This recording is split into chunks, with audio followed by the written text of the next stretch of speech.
ನಾರಾಯಣಂ ನಮಸ್ಕೃತ್ಯ ನರಂ ಚೈವ ನರೋತ್ತಮಂ ದೇವೀಂ ಸರಸ್ವತೀಂ ವ್ಯಾಸಂ ತತೋ ಗ್ರಂಥಮುದೀರಯೇ. ಯಂ ಪ್ರವ್ರಜಂತಮನುಪೇತಮಪೇತಕೃತ್ಯಂ ದ್ವೈಪಾಯನೋ ವಿರಹಕಾತರಃ ಜುಹಾವ ಪುತ್ರ ಇತಿ ತನ್ಮಯತಯಾ ತರವೋಪಿ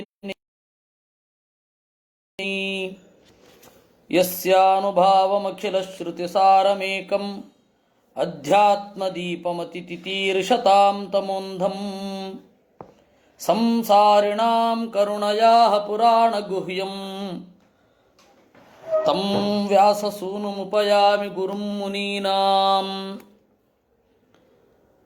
ಮಾತರ್ಮೇ ಮಾತರಿಶ್ವನ್ನ ಪಿತರತುಲಗುರೋ ಭ್ರಾತರಿಷ್ಟಾಪ್ತಬಂಧೋ ಸ್ವಾಮಿನ್ ಸರ್ವಾಂತರಾತ್ಮನ್ ಅಜರಜರಯಿತರ್ಜನ್ಮ ಮೃತ್ಯಾಮಯಾನಾಂ.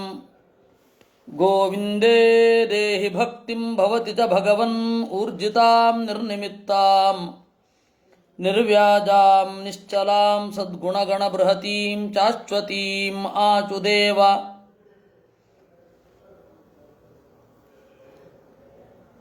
ವಿದುರನ ಪ್ರಶ್ನೆ, ಮೈತ್ರೇಯರ ಉತ್ತರ. ವಿದುರ ಪ್ರಶ್ನೆ ಮಾಡಿದ್ದರ ಉದ್ದೇಶ ಇಷ್ಟು: ದೇವರಿಗೆ ಪ್ರಕೃತಿಯ ಸಂಸರ್ಗ ದುಃಖದಾಯಕವೋ ಅಲ್ಲವೋ? ಅಲ್ಲ ಅಂತ ಉತ್ತರ. ಅದು ದೇವರ ಆಟ, ದುಃಖದಾಯಕ ಅಲ್ವೇ ಅಲ್ಲ ದೇವರಿಗೆ. ಯಾಕೆ ಅಂದರೆ ಅವನು ಜ್ಞಾನಪೂರ್ಣ. ಪ್ರಕೃತಿಯ ಜೊತೆಗೂಡಿದರೆ ಅವನಿಗೆ ದುಃಖ ಆಗೋದೇ ಇಲ್ಲ, ನಂಬರ್ 1. ನಂಬರ್ 2, ದೇವರಿಗೆ ಈ ಲೀಲೆಯಿಂದ ಪ್ರಯೋಜನ ಇದೆಯಾ ಅಂದರೆ ಆಟವೇ ಪ್ರಯೋಜನ, ಸಂತೋಷಕ್ಕೇನು ಪ್ರಯೋಜನ ಅಂತ ಯಾರೂ ಕೇಳೋದಿಲ್ಲ ಅಲ್ವೇ? ಸಂತೋಷವೇ ಪ್ರಯೋಜನ. ಆದ್ದರಿಂದ ಈ ಪ್ರಶ್ನೆಯನ್ನು ಹೀಗೆ ಮಾಡಬಾರದು ಅನ್ನೋದು ಇದರ ಅಭಿಪ್ರಾಯ. ಅಶೇಷ ಸಂಕ್ಲೇಶ ಶಮಂ ವಿಧತ್ತೆ ಗುಣಾನುವಾದ ಶ್ರವಣಂ ಮುರಾರೇಃ ಕಿಂ ವಾ ಪುನಸ್ತಚ್ಚರಣಾರವಿಂದ ಪರಾಗ ಸೇವಾರತಿರಾತ್ಮಲಬ್ಧಾ.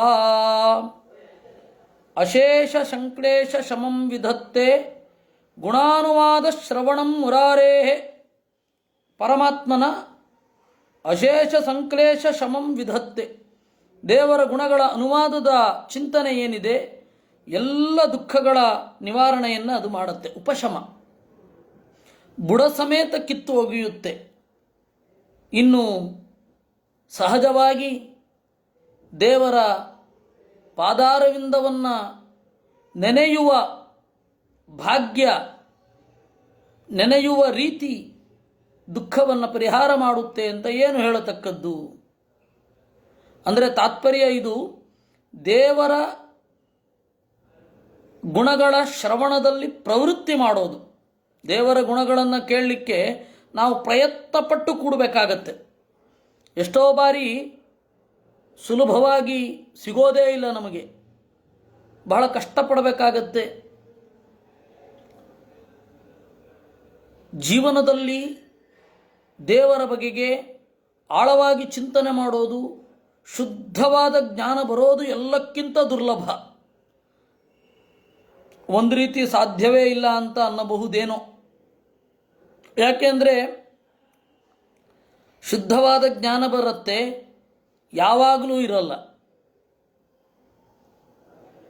ಶುದ್ಧವಾದ ಜ್ಞಾನ ಗಳಿಸಲಿಕ್ಕೆ ಪ್ರಯತ್ನ, ಆ ಪ್ರಯತ್ನ ಏನಿದೆ ನಮ್ಮ ಶ್ರದ್ಧೆ ಅನ್ನುವ ಬೇಲಿಯನ್ನು ಅರಿತುಕೊಂಡು, ಶ್ರದ್ಧೆಯಾಚೆಗೆ ಏನು ಇದೆ ಅಂತ ತಿಳಿದು, ಶ್ರದ್ಧೆಯ ಒಳಗಡೆ ಏನು ಇದೆ ಅಂತ ತಿಳಿದು ಅದರ ಮೂಲ ತೂಲಗಳನ್ನೆಲ್ಲ ನೋಡಬೇಕಾಗತ್ತೆ. ಅದು ಬಹಳ ಕಷ್ಟದ ಕೆಲಸ. ತನ್ನ ಒಳಗೆ ತನ್ನನ್ನು ಕಂಡುಕೊಳ್ಳುವ ಪ್ರಕ್ರಿಯೆ ಯಾವತ್ತೂ ಕಷ್ಟ. ದೇವರ ಗುಣಗಳ ಅನುವಾದದ ಕೇಳಿಕೆ ಅನ್ನೋದು ಇಂಥ ಒಂದು ಕಷ್ಟದ ಕೆಲಸ. ಅದರಲ್ಲಿ ಪ್ರಯತ್ನಪಟ್ಟರೂ ಕೂಡ ಆನಂದ ಸಿಗತ್ತೆ. ಇನ್ನು ಸಹಜವಾಗಿ ಸ್ವಾಭಾವಿಕವಾಗಿ ದೇವರಲ್ಲಿ ಭಕ್ತಿ ಮೂಡಿದರೆ ಅಥವಾ ಸ್ವಾಭಾವಿಕವಾಗಿ ಇದ್ದ ಭಕ್ತಿ ಆವಿಷ್ಕೃತವಾದರೆ ಅದು ಸುಖದಾಯಕ ಅಲ್ಲ ಅಂತ ಏನು ಹೇಳ್ತಕ್ಕದ್ದು ಅಂತ ಮೈತ್ರೇಯರು ಕೇಳ್ತಾರೆ. ಇದು ಇಲ್ಲಿಗೆ ಮುಗಿಯಲ್ಲ. ಬೇರೆ ಬೇರೆ ಬೇರೆ ಬೇರೆ ರೀತಿಯಲ್ಲಿ ಇದೇ ಪ್ರಶ್ನೆ ಬರ್ತಾ ದೇವರ ಸ್ವಾಭಾವಿಕವಾದ ಆನಂದ ಯಾವ ರೀತಿ ಅಭಿವ್ಯಕ್ತ ಆಗುತ್ತೆ, ದೇವರ ಸೃಷ್ಟಿ ಮೊದಲಾದ ಕ್ರಿಯೆಗಳಲ್ಲಿ ಆನಂದ ಅನ್ನೋದು ಯಾವ ರೀತಿ ಹೊರಗಿಣುಕುತ್ತೆ ಅನ್ನೋದನ್ನು ಹೇಳ್ತಾ ಹೋಗ್ತಾರೆ. ಪ್ರಾಸಂಗಿಕವಾಗಿ ಒಂದು ಸ್ವಲ್ಪ ಮುಂದೆ ಹೋಗಿ ಹೇಳಿಬಿಡ್ತೇನೆ. ತೈತ್ತಿರೀಯ ಉಪನಿಷತ್ತಿನಲ್ಲಿ ಒಂದು ಮಾತು ಬರುತ್ತೆ, ಯದೇಶ ಆಕಾಶ ಆನಂದೋ ನ ಸ್ಯಾತ್ ಕೋ ಹ್ಯೇವಾನ್ಯಾತ್ ಕಪ್ರಾಣ್ಯಾತ್ ಯದೇಶ ಆಕಾಶ ಆನಂದೋ ನ ಸ್ಯಾತ್ ಅಂತ. ಕೋ ಹಿ ಏವ ಅನ್ಯಾತ್ ಕಪ್ರಾಣ್ಯಾತ್. ದೇವರು ಆನಂದಪೂರ್ಣನಾಗಿರದಿರುತ್ತಿದ್ದರೆ ಈ ಜಗತ್ತನ್ನು ಇಷ್ಟು ಕ್ರಮಬದ್ಧವಾಗಿ ಸೃಷ್ಟಿಸಲಿಕ್ಕೆ ಆಗ್ತಾ ಇತ್ತ? ದೇವರಲ್ಲದೆ ಯಾರು ಹೀಗೆ ಸೃಷ್ಟಿ ಮಾಡ್ತಾರೆ? ಯದೇಶ ಆಕಾಶ ಆನಂದೋ ನ ಸ್ಯಾತ್ ಅಂದರೆ ದೇವರ ಸೃಷ್ಟಿಯಲ್ಲಿ ಲೋಪಗಳಿಲ್ಲ. ಇಲ್ಲಿ ಯಾರು ತಪ್ಪು ಮಾಡ್ತಾರೆ ಅದಕ್ಕೆ ಶಿಕ್ಷೆ ಉಂಟು, ಯಾರ ಗುಣ ಇದೆ ಅದಕ್ಕೆ ಸುಖ ಉಂಟು. ನಮಗೆ ಈಗ ಕಾಣುವ ಹಾಗೆ ಅನೇಕ ಸಮಸ್ಯೆಗಳು ತೋರಿ ಬರಬಹುದು. ನಾನು ನ್ಯಾಯಬದ್ಧನಾಗಿದ್ದೇನೆ, ಯಾಕೆ ನನಗೆ ದುಃಖ ಅಂತ ಎಲ್ಲರೂ. ನಾನು ಪ್ರಾಮಾಣಿಕವಾಗಿ ಬದುಕ್ತಾ ಇದ್ದೇನೆ, ನನಗೆ ಯಾಕೆ ದುಃಖ. ನೋಡಿ ಅವರು ಎಷ್ಟು ನಿಸ್ಪೃಹವಾಗಿ ಬದುಕ್ತಾ ಇದ್ದಾರೆ, ಅವರಿಗೆ ಯಾಕೆ ದುಃಖ ಇತ್ಯಾದಿ ಸಮಸ್ಯೆಗಳು ನಮ್ಮನ್ನು ಅನುದಿನವೂ ಕಾಡ್ತಾ ಇರುತ್ತೆ. ಆದರೆ ನಮಗೆ ಈ ಜನ್ಮದ ಹಿಂದೆ ನಾವೇನು ಮಾಡಿದ್ವಿ ಗೊತ್ತಿಲ್ಲ, ಮುಂದೆ ನಮಗೆ ಇದರ ಫಲ ಏನು ಅಂತ ಗೊತ್ತಿಲ್ಲ. ಆದರೆ ಪ್ರಕೃತಿಯಲ್ಲಿ ಇಲ್ಲ ಅಂತ ಹೇಳಲಿಕ್ಕೆ ಬರಲ್ಲ. ಅಂದ ಮೇಲೆ ದೇವರ ಈ ವಿಶ್ವ ವಿನ್ಯಾಸ ಅನ್ನೋದು ಪ್ರಜ್ಞಾಪೂರ್ವಕವಾಗಿದೆ.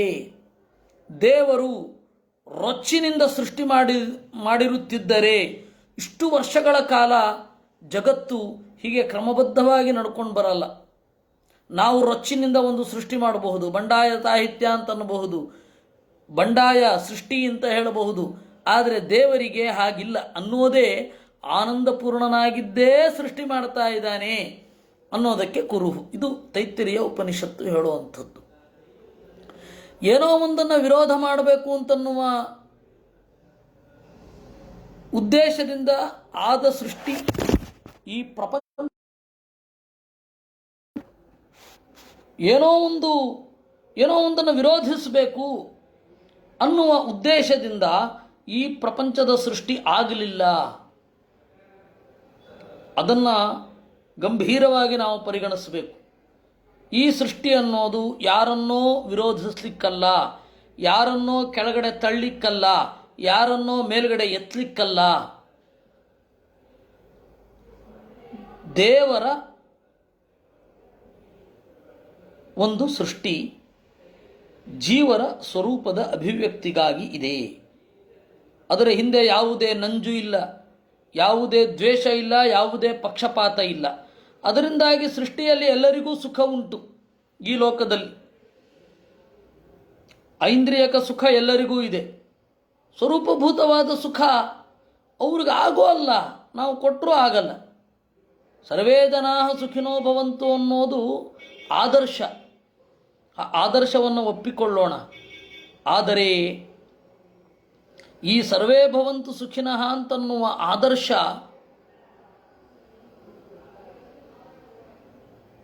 ಸರ್ವೇ ಭವಂತು ಸುಖಿನಃ ಅನ್ನುವ ಆದರ್ಶ ಒಂದು ವೇಳೆ ಸತ್ಯ ಆಗೋದಾದರೆ, ವಾಸ್ತವ ಆದರೆ ದುರ್ಜನರಿಗೆ ಸುಖ ಆಗೋದೇ ಇಲ್ಲ. ಯಾಕೆಂದರೆ ಬೇರೆಯವರು ದುಃಖ ಆದರೆ ಮಾತ್ರ ಅವ್ರಿಗೆ ಸುಖ ಆಗೋದು. ಈ ಎಲ್ಲ ತೊಡಕುಗಳಿದೆ. ಈ ತೊಡಕುಗೆ ಒಂದು ಪರಿಹಾರ ಇರಬೇಕು ಅಂತಂದರೆ ದೇವರು ಅವರವರ ಸ್ವಭಾವಾಭಿವ್ಯಕ್ತಿಗೇನೇ ಸೃಷ್ಟಿ ಮಾಡಬೇಕು. ದೇವರು ಅನವಶ್ಯಕ ಕರುಣೆಯನ್ನು ತೋರಿಸಿದರೆ ದುರ್ಜನರಿಗೆ ಸಜ್ಜನರು ಹಾಳಾದ್ರೇ ಸುಖ. ಅದನ್ನು ಮಾಡಲಿಕ್ಕೆ ಹೋಗಿದ್ರೆ ದೇವರು ಸಮ ಆಗಿಬಿಟ್ರೆ ವಿಷಮ ಆಗಲೇಬೇಕಾಗತ್ತೆ. ಯಾವ ರೀತಿಯಲ್ಲಿಯೂ ಸಮ ಆಗಲಿಕ್ಕಾಗಲ್ಲ. ಈ ಹಿನ್ನೆಲೆಯಲ್ಲಿ ನಾವು ಇದನ್ನು ಗಂಭೀರವಾಗಿ ಪರಿಗಣಿಸಬೇಕು. ದೇವರ ಸೃಷ್ಟಿ ಅನ್ನೋದು ಜೀವರ ಸ್ವಭಾವದ ಅಭಿವ್ಯಕ್ತಿಗಾಗಿ ಇದ್ದರೆ ದೇವರಿಗೆ ತಲೆ ಸಮ ಇದೆ ಅಂತ ಅರ್ಥ. ಇಲ್ಲ ಅಂತಂದರೆ ದೇವರೇ ವಿಷಮ ಆಗಿ ಬಿಡ್ತಾನೆ. ಇದು ಒಟ್ಟಾರೆ ಇಡೀ ಗ್ರಂಥದ ತಾತ್ಪರ್ಯ. ಈಗ ನಾವು ವಿದುರನ ಪ್ರಶ್ನೆಗೆ ಮತ್ತೆ ಬರೋಣ. ವಿದುರ ಮತ್ತೆ ಪ್ರಶ್ನೆ ಮಾಡ್ತಾನೆ ಹೀಗೆ ಕೇಳಿದ ಮೇಲೆ, ಸಂಚಿನ್ನ ಸಂಚಯೋ ಮಹ್ಯಂ ತವ ಸೂಕ್ತಾಸಿನಾ ವಿಭೋ ಉಭಯತ್ರಾಪಿ ಭಗವನ್ ಮನೋ ಮೇ ಸಂಪ್ರದಾವತಿ. ವಿಭೋ ಸರ್ವಸಮರ್ಥನೇ, ತವ ಸೂಕ್ತಾಸಿನ ನಿನ್ನ ಒಳ್ಳೆಯ ಮಾತೆಂಬ ಕತ್ತಿಯಿಂದ ಸಂಶಯ ಸಂಚಿನ್ನ ನನ್ನ ಸಂದೇಹ ನಿವಾರಣೆಯಾಗಿದೆ. ಉಭಯತ್ರಾಪಿ ಭಗವನ್ ಮನೋಮೇ ಸಂಪ್ರದಾವತಿ ನನಗೆ ಎರಡೂ ವಿಚಾರದಲ್ಲಿ ಉಭಯತ್ರಾಪಿ ಜೀವಾತ್ಮನ ವಿಚಾರದಲ್ಲಿ ಜಡದ ವಿಚಾರದಲ್ಲಿ ನನ್ನ ಮನಸ್ಸು ಹೀಗೆ ಸಂಶಯಕ್ಕೆ ಒಳಗಾಗಿತ್ತು. ಈಗ ನೀನು ಕೊಟ್ಟ ಉತ್ತರದಿಂದ ಪರಿಹಾರ ಆಯಿತು. ಸಾಧು ತದ್ವ್ಯಾಹೃತಂ ವಿದ್ವನ್ ಆತ್ಮಮಾಯಾಯನಂ ಹರೇ ಅಭಾತ್ಯಪಾರ್ಥಂ ನಿರ್ಮೂಲಂ ವಿಶ್ವಮೂಲಂ ನಯದ್ಬಹಿಃ. ಸಾಧು ತದ್ವ್ಯಾಹೃತಂ ಬ್ರಹ್ಮನ್, ನೀವು ಈಗ ಹೇಳಿದ್ದು ನನಗೆ ಹೊಸ ಬೆಳಕು ತೋರಿತು. ಆತ್ಮಮಾಯಾಯನಂ, ದೇವರ ಸ್ವರೂಪಭೂತವಾದ ಸಾಮರ್ಥ್ಯ ಇರೋದೇ ಹೀಗೆ. ಅದ್ಯಾಕೆ ಹೀಗಿದೆ ಅಂತ ಪ್ರಶ್ನೆ ಮಾಡಲಿಕ್ಕೆ ಬರಲ್ಲ. ಇಲ್ಲಿ ನಮ್ಮ ಎದುರುಗಡೆ ಈ ವಸ್ತು ಇದೆ ಅಂತ ಹೇಳಬಹುದೇ ವಿನಃ ಯಾಕಿದೆ ಅಂತ ಹೇಳಲಿಕ್ಕೆ ಬರಲ್ಲ. ಈ ವಸ್ತುವಿನ ಸ್ವಭಾವ ಹೀಗೆ ಯಾಕೆ ಅಂತ ತರ್ಕ ಮಾಡೋದಕ್ಕಿಂತ ಈ ವಸ್ತುವಿನ ಸ್ವಭಾವವನ್ನು ಒಪ್ಪಿಕೊಳ್ಬೇಕಷ್ಟೆ. ದೇವರು ಹೀಗಿದ್ದಾನೆ ಅನ್ನೋದನ್ನು ಒಪ್ಪಿಕೊಳ್ಳಬಹುದೇ ವಿನಃ ದೇವರು ಯಾಕೆ ಹೀಗಿದ್ದಾನೆ ಅಂತ ಕೇಳಲಿಕ್ಕೆ ಆಗಲ್ಲ. ಯಾಕಂದರೆ ಇದ್ದಾಗಿದೆ, ಇನ್ನೇನು ಕೇಳೋದು? ನೀವು ಕೇಳಿದ್ರೂ ಬದಲಾಗಲ್ಲ. ಅದರಿಂದಾಗಿ ಇದ್ದಂತೆ ಒಪ್ಪಿಕೊಳ್ಳಬೇಕು. ಮೈತ್ರೇಯರು ಆ ಉತ್ತರ ಹೇಳಿತು. ಆತ್ಮಮಾಯಾಯನಂ, ಸ್ವರೂಪಭೂತವಾದ ಸಾಮರ್ಥ್ಯವನ್ನು ಆಧರಿಸಿಕೊಂಡಿರುವ ನಿಮ್ಮ ಈ ಮಾತು ಏನಿದೆ ನನ್ನ ಸಂಶಯವನ್ನು ಕತ್ತರಿಸಿ ಬಿಸುಟಿತು. ಅಭಾತ್ಯಪಾರ್ಥಂ ನಿರ್ಮೂಲಂ ವಿಶ್ವಮೂಲಂ ನಯದ್ಬಹಿಃ. ಇನ್ನು ದೇಹದ ಸಂಬಂಧ ಅನ್ನೋದು ಜೀವನಿಗೆ ಅಪಾರ್ಥ. ಅಂತತಃ ಅದೇ ಪ್ರಯೋಜನ ಅಲ್ಲ. ದೇಹ ಸಂಬಂಧವೇ ಪ್ರಯೋಜನ ಅಲ್ಲ. ಅರ್ಥ ಅಂತಂದರೆ ಪ್ರಯೋಜನ, ಅಪಾರ್ಥ ಅಂದರೆ ಪ್ರಯೋಜನ ಇಲ್ಲದೆ ಇರೋದು. ಅಪಾರ್ಥಂ, ದೇಹ ಸಂಬಂಧ ಅನ್ನೋದೇ ಪ್ರಯೋಜನ ಅಲ್ಲ ಜೀವನಿಗೆ. ಅಂದರೆ ಹುಟ್ಟು ಅನ್ನೋದು ಜೀವನಿಗೆ ಪ್ರಯೋಜನ ಅಲ್ಲ. ಹುಟ್ಟಿದ್ದರಿಂದ ಉತ್ಕೃಷ್ಟವಾದ ಆತ್ಮಾನಂದವನ್ನು ಪಡೆಯೋದು ಜೀವನಿಗೆ ಪ್ರಯೋಜನ. ಅದಕ್ಕೆ ದೇಹ ಸಂಬಂಧ ಅನ್ನೋದು ಸಾಧನ. ಬಸ್ಸಲ್ಲಿ ಕೂತ್ಕೊಳ್ಳೋದು ಪ್ರಯೋಜನ ಅಲ್ಲ, ಊರು ಮುಟ್ಟೋದು ಪ್ರಯೋಜನ. ಇದು ಬಸ್ಸು, ದೇಹ ಅನ್ನೋದು. ಅಭಾತ್ಯಪಾರ್ಥಂ ನಿರ್ಮೂಲಂ, ಅದರಿಂದ ಈ ತರಹದ ದೇಹ ಸಂಬಂಧ ಅನ್ನೋದು ನಿರ್ಮೂಲಂ ಆಭಾತಿ. ದೇಹದ ಸಂಬಂಧ ಅನ್ನೋದು ಸಂಬಂಧವೇ ಪ್ರಯೋಜನ ಅಂತನ್ನುವ ವಾದಗಳೆಲ್ಲ ನಿರ್ಮೂಲ ಆಗತ್ತೆ. ಇನ್ನೂ ಒಂದು ಅರ್ಥ ಆಗತ್ತೆ. ವಿಶ್ವಮೂಲಂ ನಯದ್ಬಹಿಃ, ಜಗತ್ತಿಗೆ ಮೂಲಭೂತನಾದ ದೇವರು ನನ್ನ ಒಳಗಡೆಯೇ ಇದ್ದಾನೆ. ಅದನ್ನು ಆಚಾರ್ಯರು ಅರ್ಥ ಹೇಳಿದ್ದು. ಅದರಿಂದಾಗಿ ಈ ಜಗತ್ತಿನ ನಿಯಮಗಳನ್ನೆಲ್ಲ ನಮಗೆ ಅನ್ವಯಿಸಿಕೊಂಡ್ರೆ ಆಯಿತು. ಈ ಜಗತ್ತು ಅಂದರೆ ನಮ್ಮ ದೇಹದ ದೊಡ್ಡ ಮಾಡೆಲ್. ಈ ದೇಹ ಅಂತಂದರೆ ನಮ್ಮ ಇದು ಜಗತ್ತಿನ ಪುಟ್ಟ ಮಾಡೆಲ್ ಇದು. ಅದರಿಂದಾಗಿ ಇಲ್ಲೇನು ನಡೀತಾ ಇದೆ, ಅಲ್ಲೇನು ನಡೆಯುತ್ತೆ, ಇದರ ಮೂಲಭೂತ ಪ್ರವೃತ್ತಿ ಏನು, ಇದನ್ನು ಅರ್ಥ ಮಾಡಿಕೊಂಡ್ರೆ ದೇವರ ಅರ್ಥ ಆಗ್ತಾನೆ. ಇದನ್ನು ಆಚಾರ್ಯರು ಮೊದಲು ಹೇಳಿದ್ದು. ವಿಶ್ವಮೂಲಂ ನಯದ್ಬಹಿಃ ಅಂದರು.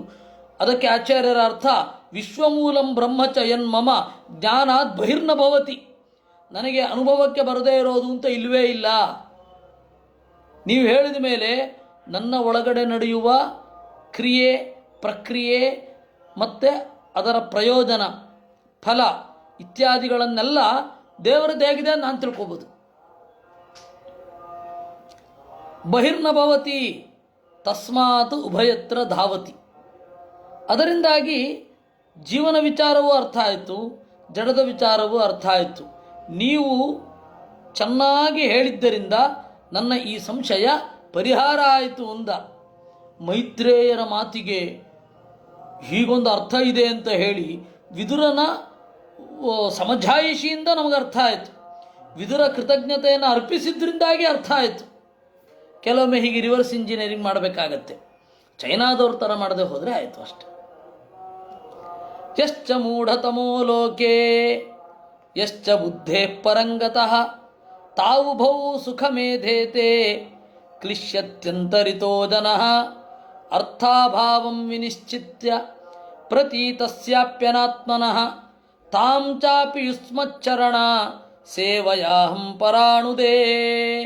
ಯಶ್ಚ ಮೂಢತಮೋ ಲೋಕೆ, ಯಾರು ಅತ್ಯಂತ ದಡ್ಡ ಇದ್ದಾನೆ ಅವನಿಗೂ ಸುಖ ಇದೆ, ಏಕೆಂದರೆ ಬೇರೆ ಏನು ಯೋಚನೆಯೇ ಮಾಡಲಿಕ್ಕೆ ಹೋಗಲ್ಲ. ಯಶ್ಚ ಬುದ್ಧೇ ಪರಂಗತಃ, ಯಾರು ಪ್ರಾಕೃತಿಕವಾದ ಒಂದು ಪ್ರಭಾವದಿಂದ ಸೆಣಸಾಡಬಲ್ಲ, ಪ್ರಾಕೃತಿಕವಾದ ಪ್ರಭಾವವನ್ನು ಕುರಿತು ಸೆಣಸಾಡಬಲ್ಲ, ಅವನಾಚೆ ಇದ್ದಾನೆ. ತಾವು ಬಹು ಸುಖಮೇಧೇತೆ, ಇಬ್ಬರಿಗೂ ಸುಖ. ಕ್ಲಿಶ್ಯತೆ ಅಂತರಿತೋ ಜನ, ನಡುವೆ ಇದ್ದವನಲ್ಲ ಅವನು ಸತ್ತ. ಇದು ವಿದುರನ ಅಭಿಪ್ರಾಯ.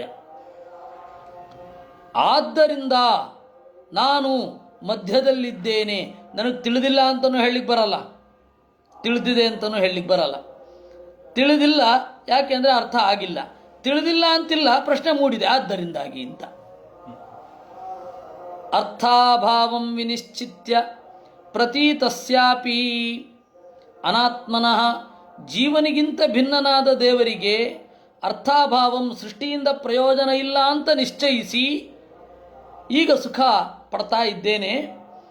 ಆದರೂ ಈ ಪ್ರಶ್ನೆ ನಿಮ್ಮಿಂದ ಪರಿಹಾರ ಆಯಿತು. ಯುಷ್ಮಚ್ಚರಣ ಸೇವೆಯ ಅಹಂ ಪರಾಣುದೇ, ನಿಮ್ಮ ಚರಣ ಸೇವೆಯಿಂದ ಅದನ್ನು ದೂರ ಮಾಡಿಕೊಳ್ತೇನೆ, ಆ ಗೊಂದಲವನ್ನು. ಇದು ಅಲ್ಲ, ವಿದುರ ಹೇಳ್ತಾ ಇರೋದು ಸುಳ್ಳಲ್ವೇ? ಯಾಕೆ ಅಂತಂದರೆ ಅವನು ಜ್ಞಾನಿಗಳಲ್ಲಿ ಜ್ಞಾನಿ. ಕಾರಣ ಏನು ಅಂದರೆ ವೇದವ್ಯಾಸರ ಮಗ. ಅವನು ಹೇಳಿದ ಕೂಡಲೇ ಸನತ್ಕುಮಾರ ಬಂದ. ಈ ಘಟನೆ ಆಗೋದಕ್ಕೆ ಮೊದಲು ಸನತ್ಸು ಜಾತಿಯೇ ಆಗಿದೆ, ಏಕೆಂದರೆ ಇದು ಯುದ್ಧಾನಂತರ ಆದ ಘಟನೆ. ಮೈತ್ರೇಯರ ಹತ್ತಿರ ವಿದುರ ಉಪದೇಶ ಕೇಳಿದ್ದು ಯುದ್ಧಾನಂತರ. ಕುರುಕ್ಷೇತ್ರ ಯುದ್ಧ ಆದ ಮೇಲೆ 36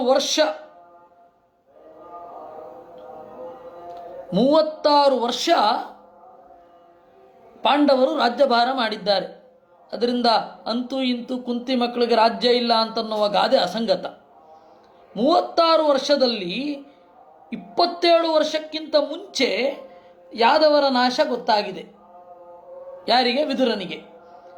ಯಾದವರ ನಾಶ ಉದ್ಧವನಿಂದ ತಿಳಿದ 2-3 ದಿವಸಗಳಲ್ಲಿ, 2-3 ದಿವಸ, ಒಂದು 10 ದಿವಸದ ಸಮಯಾವಕಾಶ ಅಂತ ಇಟ್ಕೊಳ್ಳಿ. 10 ದಿವಸದ ಒಳಗಡೆ ಮೈತ್ರೇಯರ ಭೇಟಿಯಾಗಿದೆ. ಕೃಷ್ಣನ ಆದೇಶದಿಂದ ಮೈತ್ರೇಯರು ಇವನಿಗೆ ಉಪದೇಶ ಮಾಡ್ತಾ ಇದ್ದಾರೆ. ಅಂದರೆ ಪಾಂಡವರು ಮಹಾಪ್ರಸ್ಥಾನಗೈಯುವ, ಕೃಷ್ಣ ಮೌಸಲ ಪರ್ವಕ್ಕೆ ಹೋಗುವ 27 ವರ್ಷಗಳ ಮೊದಲು ವಿದುರ ಮೈತ್ರೇಯರಿಂದ ಉಪದೇಶವನ್ನು ಪಡಿತಾ ಇದ್ದಾನೆ. ಯುದ್ಧ ಆಗೋದಕ್ಕಿಂತ ಮುಂಚೆ ಸನತ್ಸುಜಾತರು ವಿದುರನ ಅಪೇಕ್ಷೆಯಂತೆ ಬಂದು ಧೃತರಾಷ್ಟ್ರನಿಗೆ ಉಪದೇಶ ಮಾಡಿ ಹೋಗಿದ್ದಾರೆ. ಅಂದರೆ ಸನತ್ಸುಜಾತರು ಇವನಿಗೆ ಧೃತರಾಷ್ಟ್ರನಿಗೆ ಉಪದೇಶ ಮಾಡಬೇಕು ಅಂತ ಹೇಳಿ ಬಂದರು. ಯಾರಿಂದ ಬಂದದ್ದು? ವಿದುರನಿಂದ ಬಂದದ್ದು. ಅಂದರೆ ವಿದುರ ಎಂತಹ ಜ್ಞಾನಿಯಾಗಿರಬೇಕು? ವಿದುರನಿಗಾಗಿ ಸನತ್ಸುಜಾತರು ಬಂದರು ಅಂದರೆ ಎಂತಹ ದೊಡ್ಡ ಜ್ಞಾನಿ. ಅಂದಮೇಲೆ ಅವನು ಹೇಳ್ತಾ ಇರೋದು ಸುಳ್ಳಲ್ವ? ಯಾಕೆ ಹೇಳ್ಕೋಬೇಕಪ್ಪ? ನನಗೇನು ಗೊತ್ತಿಲ್ಲ, ಕ್ಲಿಶ್ಯತ್ಯಂತ ರಿತೋ ಜನ ಅಂತ ಯಾಕೆ ಹೇಳಬೇಕು? ಅದಕ್ಕೆ ಆಚಾರ್ಯರು ಉತ್ತರ ಕೊಟ್ಟರು, ಆತ್ಮನಸ್ತು ಗುಣಾಭಾವಂ ವದತೋ ನತ್ವ ಸತ್ಯತಾ ಅಪೃಷ್ಟಸ್ಯ ದಮಾರ್ಥಂಚ ಗುಣಾಯೈವ ಭವಿಷ್ಯತಿ. ಕೇಳದೆ ಹೋದರೂ ಯಾಕೆ ಹೇಳ್ಕೋಬೇಕು? ತನ್ನ ಗುಣಾಭಾವವನ್ನು ಹೇಳುವವನಿಗೆ ಸುಳ್ಳು ಹೇಳಿದ ದೋಷ ಬರಲ್ಲ, ನತು ಅಸತ್ಯತ. ಹೀಗಾಗಿ ಜಯತೀರ್ಥರು ಹೇಳಿದ್ರು, ನ ಶಬ್ದಾಬ್ದೌ ಗಾಢಾನ ಚ ನಿಗಮ ಚರ್ಚಾಸು ಚತುರಾಹ ಅಂತ ಹೇಳಿದ್ರು. ಅವರದ್ದು ದೊಡ್ಡಸ್ತಿಕೆ ಹೇಳಿದ್ರು. ಅದನ್ನು ನಾವು ವ್ಯಾಖ್ಯಾನ ಮಾಡಬೇಕಾದ್ರೆ ಇವರೆಲ್ಲ ಸುಧಾ ವ್ಯಾಖ್ಯಾನಕಾರರೆಲ್ಲ ಕೆಲವರು ಏನು ಮಾಡ್ತಾರೆ ಗೊತ್ತಾ ನಿಮಗೆ? ನ ಶಬ್ದಾಬ್ದವು ಗಾಢಾಹ ಇತಿ ನ. ನಮಗೆ ವ್ಯಾಕರಣದಲ್ಲಿ ಜ್ಞಾನ ಇಲ್ಲ ಅಂತ ಇಲ್ಲ, ತರ್ಕದಲ್ಲಿ ಜ್ಞಾನ ಇಲ್ಲ ಅಂತ ಇಲ್ಲ, ಅಂದರೆ ಇದೆ. ಯಾಕೆಂದರೆ ಸುಳ್ಳು ಅನ್ನೋ ದೋಷ ಬಂತಲ್ಲ ಅಂತ. ಆ ತರಹದ ಸುಳ್ಳು ದೋಷ ಅಲ್ಲ ಅಂತ ಹೇಳಿದ್ರೆ ಇನ್ನು ಅಪೃಷ್ಟಸ್ಯ ದಮಾಯೈವ. ಆಮೇಲೆ ಮುಂದಿನವರಿಗೆ ಅದೊಂದು ಇಂತಹ ದೊಡ್ಡವರೇ ಈ ರೀತಿ ಹೇಳಿದ್ದಾರೆ ಅಂದ ಮೇಲೆ ದೇವರ ದೊಡ್ಡಸ್ತಿಕೆ ಎಂಥದ್ದು ಅಂತ ಹೇಳಿ ಅವರಿಗೆ ಪ್ರಜ್ಞೆ ಬರಬೇಕು ಅಂತ ಇದಿರೋದು. ಅದರಿಂದ ಗುಣಾಯೈವ ಭವಿಷ್ಯತೆ, ಅದು ಗುಣವೇ, ಸುಳ್ಳಲ್ಲ. ಹಾಗಿದೆ ಅವರಿಗೆ ಅಂತಲೂ ಅಂದ್ಕೊಳ್ಬಾರ್ದು. ಅವ್ರು ಹಾಗಿದ್ದರು ಪಾಪ ಏನು ಗೊತ್ತಿರಲಿಲ್ಲ ಅಂತಲೂ ಅಂದ್ಕೋಬಾರ್ದು. ಇಲ್ಲ ಅದು ಅವ್ರಿಗೆ ದೋಷ ಅಂತ ಅಂದ್ಕೊಂಡು ಈ ರೀತಿ ವ್ಯಾಖ್ಯಾನವನ್ನು ಮಾಡಬಾರದು. ಎರಡು ಅತಿರೇಕಗಳು. ಹಾಗಿದೆ ಅಂತ ಅಂದ್ಕೊಳ್ಳೋದು ಒಂದು, ಎರಡನೆಯದ್ದು ಹಾಗಿರಲಿಲ್ಲ ಅದಕ್ಕೆ ಹೀಗೆ ವ್ಯಾಖ್ಯಾನ ಮಾಡಬೇಕು ಅಂತ ಅಂದ್ಕೊಳ್ಳೋದು. ಅದರಿಂದ ಒಂದು ಸರಿಯಾದ ದಾರಿಯಲ್ಲಿ ಇರಬೇಕು. ಅದೇ ಇದು. ಅವರು ವಿನಯೋಕ್ತಿ, ಅದು ವಿನಯೋಕ್ತಿ, ಅದರಿಂದಾಗಿ ಅವರು ಹೀಗೆ ಹೇಳ್ಕೊಂಡಿದ್ದಾರೆ. ಆದರೆ ಸುಳ್ಳು ಹೇಳಿದ ದೋಷ ಇಲ್ಲ, ಎರಡೂ ಇರಬೇಕು. ಇತಿ ವ್ಯಾಸಸ್ಮೃತೇ ವಿದ್ಯಮಾನಮಪಿ ಅನುಭವಂ ಅನ್ಯಥಾ ವದತಿ ವಿದುರಃ. ಇದು ವ್ಯಾಸಸ್ಮೃತಿಯ ಮಾತು. ಅದರಿಂದ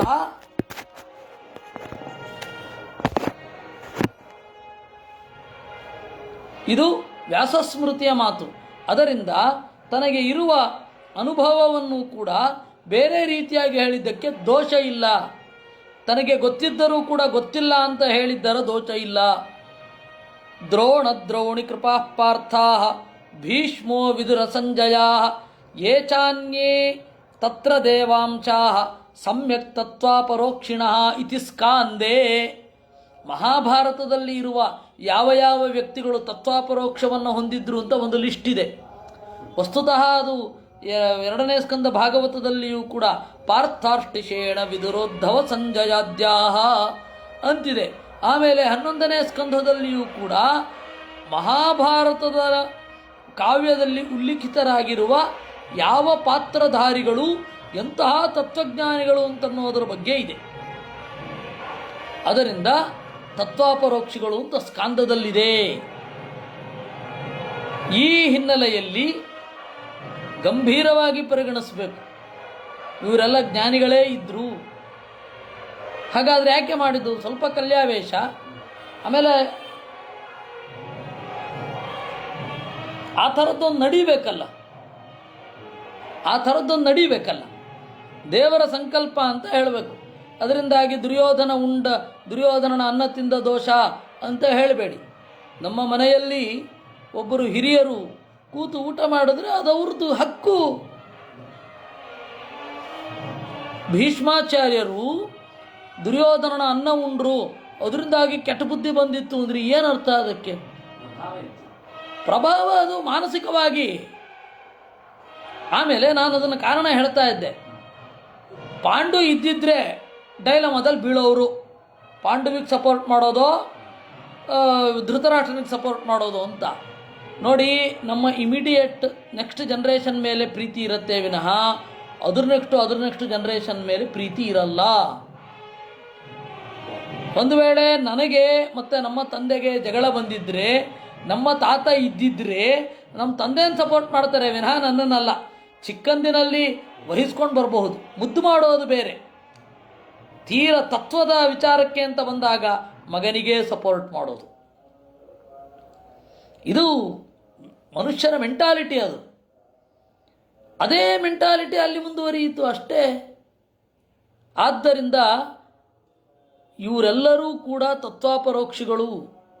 ಇವರಿಗೆ ದುರ್ಬುದ್ಧಿ ಬರಲಿಕ್ಕೆ ಅನ್ನ ತಿನ್ನಬೇಕಾಗಿರಲಿಲ್ಲ. ದುರ್ಯೋಧನನ ಒಳಗಡೆಯಿಂದ ಪ್ರವೇಶ ಮಾಡಿದರೆ ಸಾಕು ಅಷ್ಟೆ. ಮತ್ತು ದುರ್ಯೋಧನನ ಅನ್ನ ಅಲ್ವೂ ಅಲ್ಲ. ಅದಕ್ಕೆಲ್ಲ ಬಲಿಷ್ಠವಾಗಿ ಕಪ್ಪ ಸಲ್ಲುವಂತೆ ಮಾಡಿದ್ದು ಭೀಮಸೇನ. ಮುಖ್ಯವಾದ ಕಾರ್ಯಕ್ಕೆ ಯಾರು ಕಾರಣನೋ ಅವನೇ ಅದರ ಫಲವನ್ನು ಉಣ್ಣುವವ, ಅದವನೇ ಅದರ ಸ್ವಾಮಿ. ಹಾಗೆ ಭೀಮಸೇನನ ಅನ್ನ ಉಂಡದ್ದು. ಯಾಕೆಂದರೆ ದುರ್ಯೋಧನ ರಚನಾತ್ಮಕ ಕೆಲಸಗಳನ್ನು ಕನ್ಸ್ಟ್ರಕ್ಟಿವ್ ಆಗಿ ಏನು ಮಾಡಲಿಲ್ಲ, ಒಂದು ಬರೀ ಡಿಸ್ಟ್ರಕ್ಟಿವ್. 17 ವರ್ಷದ ಹುಡುಗ, 16 ವರ್ಷದ ಹುಡುಗ, ಅಂದರೆ 16 ವರ್ಷದ ಇವನು ಯಾರು ಅರ್ಜುನ, 17 ವರ್ಷದ ಭೀಮಸೇನ, ಅವರಿಬ್ಬರು ಎಲ್ಲರನ್ನ ಗೆದ್ದುಕೊಂಡು ಬಂದು ಮತ್ತೆ ಕಪ್ಪ ಕಾಣಿಕೆ ಸಲ್ಲುವಂತೆ ಮಾಡಿದರು. ಧೃತರಾಷ್ಟ್ರನಿಗೆ ದುರ್ಯೋಧನ ಏನು ಮಾಡ್ದ? ಭೀಮಸೇನ ಗಳಿಸಿದ ಮಗಧ ದೇಶದ ತುಂಡನ್ನು ಕರ್ಣನಿಗೆ ದಾನ ಮಾಡಿದ. ಅದೇನೋ ಒಂದು ಗಾದೆ ಉಂಟಲ್ಲ, ಅತ್ತೆಯ ಆಸ್ತಿಯನ್ನು ಅಳಿಯ ದಾನ ಮಾಡಿದ ಹಾಗೆ ಅಂತ. ಹಾಗೆ ಇದು ನೀವು ಮಹಾಭಾರತ ಸೂಕ್ಷ್ಮವಾಗಿ ನೋಡಿದ್ರೆ ಇವೆಲ್ಲ ಗೊತ್ತಾಗೋದಿಲ್ಲ ಅಂದ್ರೆ ಇಲ್ಲ. ಅದರಿಂದ ಇವರೆಲ್ಲ ಬಹಳ ದೊಡ್ಡ ಜ್ಞಾನಿಗಳು, ತತ್ವಾಪರೋಕ್ಷಿಗಳು. ಈ ತತ್ವಾಪರೋಕ್ಷಿಗಳ ಸಾಲಿನಲ್ಲಿ ಇರುವ ವಿದುರ ಹೇಳಿದ್ದು ಅದು ಅವನ ವಿನಯೋಕ್ತಿ, ಮತ್ತೆ ನಮಗದು ಪಾಠ. ಹಾಗಂತ ಪೊಳ್ಳು ವಿನಯ ತೋರಿಸಿ ಅಂತ ಅಲ್ಲ, ಪೊಳ್ಳು ವಿನಯ ತೋರಿಸೋದಲ್ಲ, ದೇವರ ಮುಂದೆ ನಿಜವಾಗಿಯೂ ಬಾಗಿದಾಗ ಆಗುವ ಅನುಭೂತಿ. ಪೊಳ್ಳು ವಿನಯವೂ ಕೂಡ ಅದೊಂದು ದೊಡ್ಡ ಪ್ರಾಬ್ಲಮ್, ಅದು ಇನ್ನೂ ದೊಡ್ಡ ಪ್ರಾಬ್ಲಮ್. ಜಗತ್ತಿನಲ್ಲಿ ಅತ್ಯಂತ ದೊಡ್ಡ ಪ್ರಾಬ್ಲಮ್ ಯಾವುದು ಅಂದರೆ ಪೊಳ್ಳು ವಿನಯ. ವಿನಯ ಇದೆ ಅಂತ ಅಂದ್ಕೊಂಡಿರ್ತೇವೆ, ಆದರೆ ಇರಲ್ಲ. ಆ ತರಹ ಎಲ್ಲ ಇಲ್ಲ. ಒಳಗಡೆಯಿಂದ ಅನ್ನಿಸಿದಾಗ ಯತ್ ಸೇವಯಾ ಭಗವತಃ ಕೂಟಸ್ಥಸ್ಯ ಮಧುದ್ವಿತಃ ರತಿರಾತೋ ಭವೇತ್ ತೀವ್ರ ಪಾದಯೋ ವ್ಯಸನಾರ್ದನಃ. ನಮಗೆ ನಿಮ್ಮಂತಹ ಸಜ್ಜನರ ಸೇವೆ ಸಿಕ್ಕಿದೆ, ಅದರಿಂದ ಕೂಟಸ್ಥಸ್ಯ ನಿರ್ವಿಕಾರನಾದ ಮಧುದ್ವಿಷಃ ಮಧುವೆಂಬ ರಕ್ಕಸನನ್ನು ಮಡುಹಿದ ಅಂದರೆ ಕೊಂದ ಭಗವತಃ ನಾರಾಯಣನ ಪಾದಯೋಹೋ ಅಡಿದಾವರೆಗಳಲ್ಲಿ ರತಿರಾಸಃ ಒಂದು ಆಸಕ್ತಿ, ರಸಸ್ಯ ಭಾವ ರಾಸಃ, ರತಿ ಎಂಬ ರಸ, ಆನಂದ ಅನ್ನೋದೊಂದು ರಸ. ಅದು ಶಾಸ್ತ್ರದ ಚಿಂತನೆ ಮಾಡಿದಾಗ ಏನು ಆತ್ಮಾನಂದ ಆಗತ್ತೆ ಅದು. ಆ ರತಿ ಎನ್ನುವ ರಸ ನಮಗೆ ಹೃದಯದಲ್ಲಿ ಆವಿರ್ಭಾವ ಆಗತ್ತೆ. ಅದು ವ್ಯಸನಾರ್ದನಃ, ನಮ್ಮ ಹೊರಗಡೆಯ ಸಂಕಟಗಳನ್ನೆಲ್ಲ ದೂರ ಮಾಡುತ್ತೆ, ಪರಿಹಾರ ಮಾಡುತ್ತೆ. ಅಂತಹ ನಿಮ್ಮ ಸೇವೆಯಿಂದ ನನ್ನ ಸಂಶಯ ಪರಿಹಾರ ಆಯಿತು. ದುರಾಪಾಹ್ಯಲ್ಪ ತಪಸಾಂ ಸೇವಾ ವೈಕುಂಠವರ್ತ್ಮಸು ಯತ್ರೋಪಗೀಯತೆ ನಿತ್ಯಂ ದೇವದೇವೋ ಜನಾರ್ದನಃ. ಅಲ್ಪ ತಪಸಾಂ, ಸ್ವಲ್ಪ ತಪಸ್ಸಿನವರಿಗೆ ದೇವರ ದಾರಿಯಲ್ಲಿ ಇರುವವರ ಸೇವೆ ಸಿಗುವುದಿಲ್ಲ. ದುರಾಪಾ ಹಿ, ಏಕೆಂದರೆ ಯತ್ರ, ಇಂತಹ ಸಜ್ಜನರ ನಡುವೆ ದೇವದೇವನಾದ ಜನಾರ್ದನ ನಿತ್ಯಂ ಗೀಯತೆ, ಯಾವಾಗಲೂ ಕೂಡ ಗುಣದಿಂದ ಆರಾಧಿಸಲ್ಪಡ್ತಾನೆ, ಅಂದರೆ ಅವನನ್ನು ಗುಣದಿಂದ ಆರಾಧನೆ ಮಾಡ್ತಾ ಇರ್ತಾರೆ. ಸೃಷ್ಟ್ವಾಗ್ರೇ ಮಹದಾದೀನಿ ಸವಿಕಾರಾಣ್ಯನುಕ್ರಮಾತ್ ತೇಭ್ಯೋ ವಿರಾಜ ಮುದ್ಧೃತ್ಯ ತಮನು ಪ್ರಾವಿಶದ್ವಿಭು. ಸ್ವಾಮಿ, ಅಗ್ರೇ, ಈ ಜಗತ್ತು ಸೃಷ್ಟಿಯಾಗುವುದಕ್ಕೆ ಮೊದಲು, ಇವೆಲ್ಲ ಒಂದು ಪ್ರಶ್ನೆಯೇ. ಮತ್ತು ಪ್ರಶ್ನೆಗೆ ಉತ್ತರವನ್ನು ಪಡೆದ ಮೇಲೆ ಅವನದ್ದು ಕೃತಜ್ಞತೆಯ ಅರ್ಪಣೆ, ಮತ್ತೆ ಪ್ರಶ್ನೆ. ಇದಿಷ್ಟು ವಿದುರ 15ನೇ ಶ್ಲೋಕದಿಂದ ಸುಮಾರು 41ನೇ ಶ್ಲೋಕದ ತನಕ ವಿದುರನ ಅಭಿಪ್ರಾಯದ ಅಭಿವ್ಯಕ್ತಿ ಮತ್ತು ಪ್ರಶ್ನೆ ಎರಡೂ ಕೂಡ ಒಟ್ಟಿಗೆ ಇದೆ. ಅನುವಾದ, ನಾನು ಏನು ತಿಳಿದುಕೊಂಡಿದ್ದೇನೆ ಎನ್ನುವುದರ ಅನುವಾದ ಇದೆ ಇದರಲ್ಲಿ. ಅಗ್ರೇ, ಈ ಜಗತ್ತು ಸೃಷ್ಟಿಯಾಗುವ ಮೊದಲು, ಮಹದಾದೀನಿ, ಮಹತ್ತತ್ವ ಮೊದಲಾದವುಗಳನ್ನು ಸೃಷ್ಟಿ ಮಾಡಿ, ಅದು ಸವಿಕಾರಾಣಿ, ವಿಕಾರದಿಂದ ಕೂಡಿದ ಮಹತ್ತತ್ವ. ತೇಭ್ಯೋ ವಿರಾಜ ಮುದ್ಧೃತ್ಯ, ಅದರ ನಡುವಿನಿಂದ ಬ್ರಹ್ಮನನ್ನು ಅಭಿವ್ಯಕ್ತಿಗೊಳಿಸಿ ಅದರೊಳಗಡೆ ಅವನು ಪ್ರವೇಶ ಮಾಡಿದ. ತಮನು ಪ್ರಾವಿಶದ್ವಿಭು. ವಿರಾಜಂ ಅಂದರೆ ಬ್ರಹ್ಮಾಂಡ ಅಂತ ಅರ್ಥ ಇರುವಂತೆಯೇ ವಿರಾಜಂ ಅಂದರೆ ಬ್ರಹ್ಮದೇವ ಅಂತನೂ ಅರ್ಥ. ಯಾಕೆ ಅಂತಂದರೆ ವಿಶಿಷ್ಟತೆಯ ರಾಜತೆ, ಬ್ರಹ್ಮದೇವರು ಈ ಲೋಕದ ಒಳಗಡೆ ಹೊಳಿತಾರೆ. ಕೆಲವೊಂದು ಪಂಚರಾತ್ರ ಸಂಹಿತೆಗಳಲ್ಲಿ ಬ್ರಹ್ಮದೇವರು ಪೂಜೆ ಮಾಡಬಾರದು ಅಂತ ಉಂಟು, ಆದರೆ ಅದು ನಂತರದ ಒಂದು ಸೇರ್ಪಡೆಗಳು. ಅದನ್ನು ಪ್ರಕ್ಷೇಪ ಅಂತಲೇ ನಾವು ತೀರ್ಮಾನ ಮಾಡಬೇಕು. ಕಾರಣ ಏನು ಅಂದರೆ ದೇವಾಲಯದ ಒಂದು ವಾಸ್ತುವನ್ನು, ದೇವಾಲಯವನ್ನು ಕುರಿತು ಹೇಳುವಾಗ ಆ ಥರದ್ದೆಲ್ಲ ಸೇರಿಸಿದ್ದಾರೆ. ಏಕೆಂದರೆ ಬರೆದವರು ಬ್ರಹ್ಮದೇವರ ಆರಾಧನೆ ಮಾಡುವಲ್ಲ, ಆದ್ದರಿಂದ ಬ್ರಹ್ಮದೇವರನ್ನು ನಿತ್ಯ ಪೂಜೆ ಮಾಡಲೇಬೇಕು. ಪ್ರತೀಕದಲ್ಲಿ ಯಾಕೆ ಪೂಜೆ ಮಾಡೋದಿಲ್ಲ ಅಂತನ್ನೋದಕ್ಕೆ ಒಂದು ಉತ್ತರ ಇದೆ. ಪ್ರತೀಕದಲ್ಲಿ ಮುಖ್ಯಪ್ರಾಣನ ಪ್ರತೀಕದಲ್ಲಿಯೇ ದೇವರ ಪೂಜೆ. ಸರಿ, ಮುಖ್ಯಪ್ರಾಣನನ್ನು ಮೂಲ ರೂಪದಿಂದ ಮಾಡ್ತಾ ಇಲ್ಲ, ಯಾಕೆಂದರೆ ನಮಗೆ ಹತ್ತಿರ ಅನ್ನೋ ಒಂದೇ ಒಂದು ಕಾರಣದಿಂದ. ಇಲ್ಲ ಅಂದರೆ ಅವನನ್ನು ದಿವಸ ಜಪ ಮಾಡಲೇಬೇಕು. ಗುರುರ್ ಬ್ರಹ್ಮಾಥ ವಾಯುರುವ ವಿದ್ಯಾದೇವ್ಯೌ ಪ್ರಕೀರ್ತಿತೆ. ಗುರು ಬ್ರಹ್ಮ, ಬ್ರಹ್ಮದೇವರು ನಮ್ಮ ಗುರುಗಳು. ವಿದ್ಯಾದೇವ್ಯೌ, ವಿದ್ಯಾಯೈ ನಮಃ. ಆಮೇಲೆ ಮನಸೇ ನಮಃ, ಗರುಡಶೇಷ ರುದ್ರರು. ವಾಚೇ ನಮಃ, ಸುಪರ್ಣಿ ಪಾರ್ವತಿ ಮತ್ತು ವಾರುಣಿಯರು. ಇವರು ಅಂತರಂಗತಯಾ ಸದಾ ಜ್ಞೇಯಾಶ್ಚೈವ ಪ್ರಪೂಜ್ಯಾಶ್ಚ ವಿಷ್ಣೋ ಪ್ರೀತಿಮಭೀಪ್ಸತ ಅಂತ ಆಚಾರ್ಯರು ಹೇಳ್ತಾರೆ. ಅಂದರೆ ಮೂರ್ತಿಯ ಮಾಧ್ಯಮದಲ್ಲಿ ಇವರೆಲ್ಲರ ಆಚರಣೆ, ಇವರೆಲ್ಲರ ಪೂಜೆ ಇಲ್ಲ, ಅದನ್ನು ನಾವು ಒಪ್ಕೊಂಡಿದ್ದೇವೆ. ಆದರೆ ಮಾನಸಿಕವಾಗಿ ಪೂಜೆ ಮಾಡಬೇಕು. ಇವರೆಲ್ಲರ ಪ್ರತಿನಿಧಿಯಾಗಿ ಇವರ ಸಮಾನ ಕಕ್ಷೆಯವರನ್ನು ಪೂಜೆ ಮಾಡ್ತೀವಿ. ಆದ್ದರಿಂದ ಹೀಗಾಗಿ ಪಂಚರಾತ್ರ ಸಂಹಿತೆಗಳಲ್ಲಿ ಬಂದಿರುವ ಮಾತಿಗೆ ಒಂದೋ ಹೀಗರ್ಥ ಮಾಡಬೇಕು, ಇನ್ನೊಂದ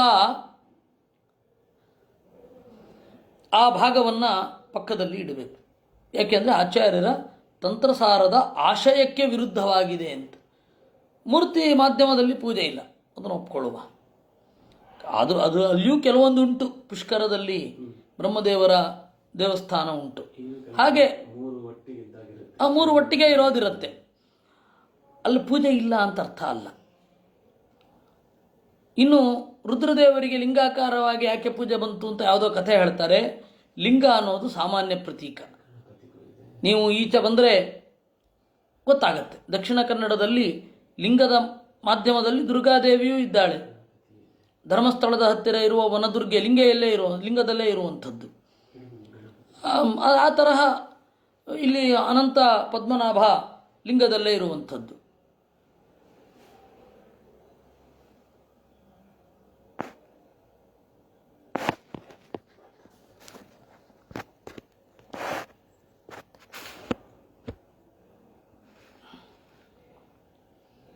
ಲಿಂಗದಲ್ಲೇ ಇರುವಂಥದ್ದು. ಇದನ್ನೆಲ್ಲ ಗಮನಿಸಿದಾಗ ನಮಗೊಂದು ಅರ್ಥ ಆಗತ್ತೆ.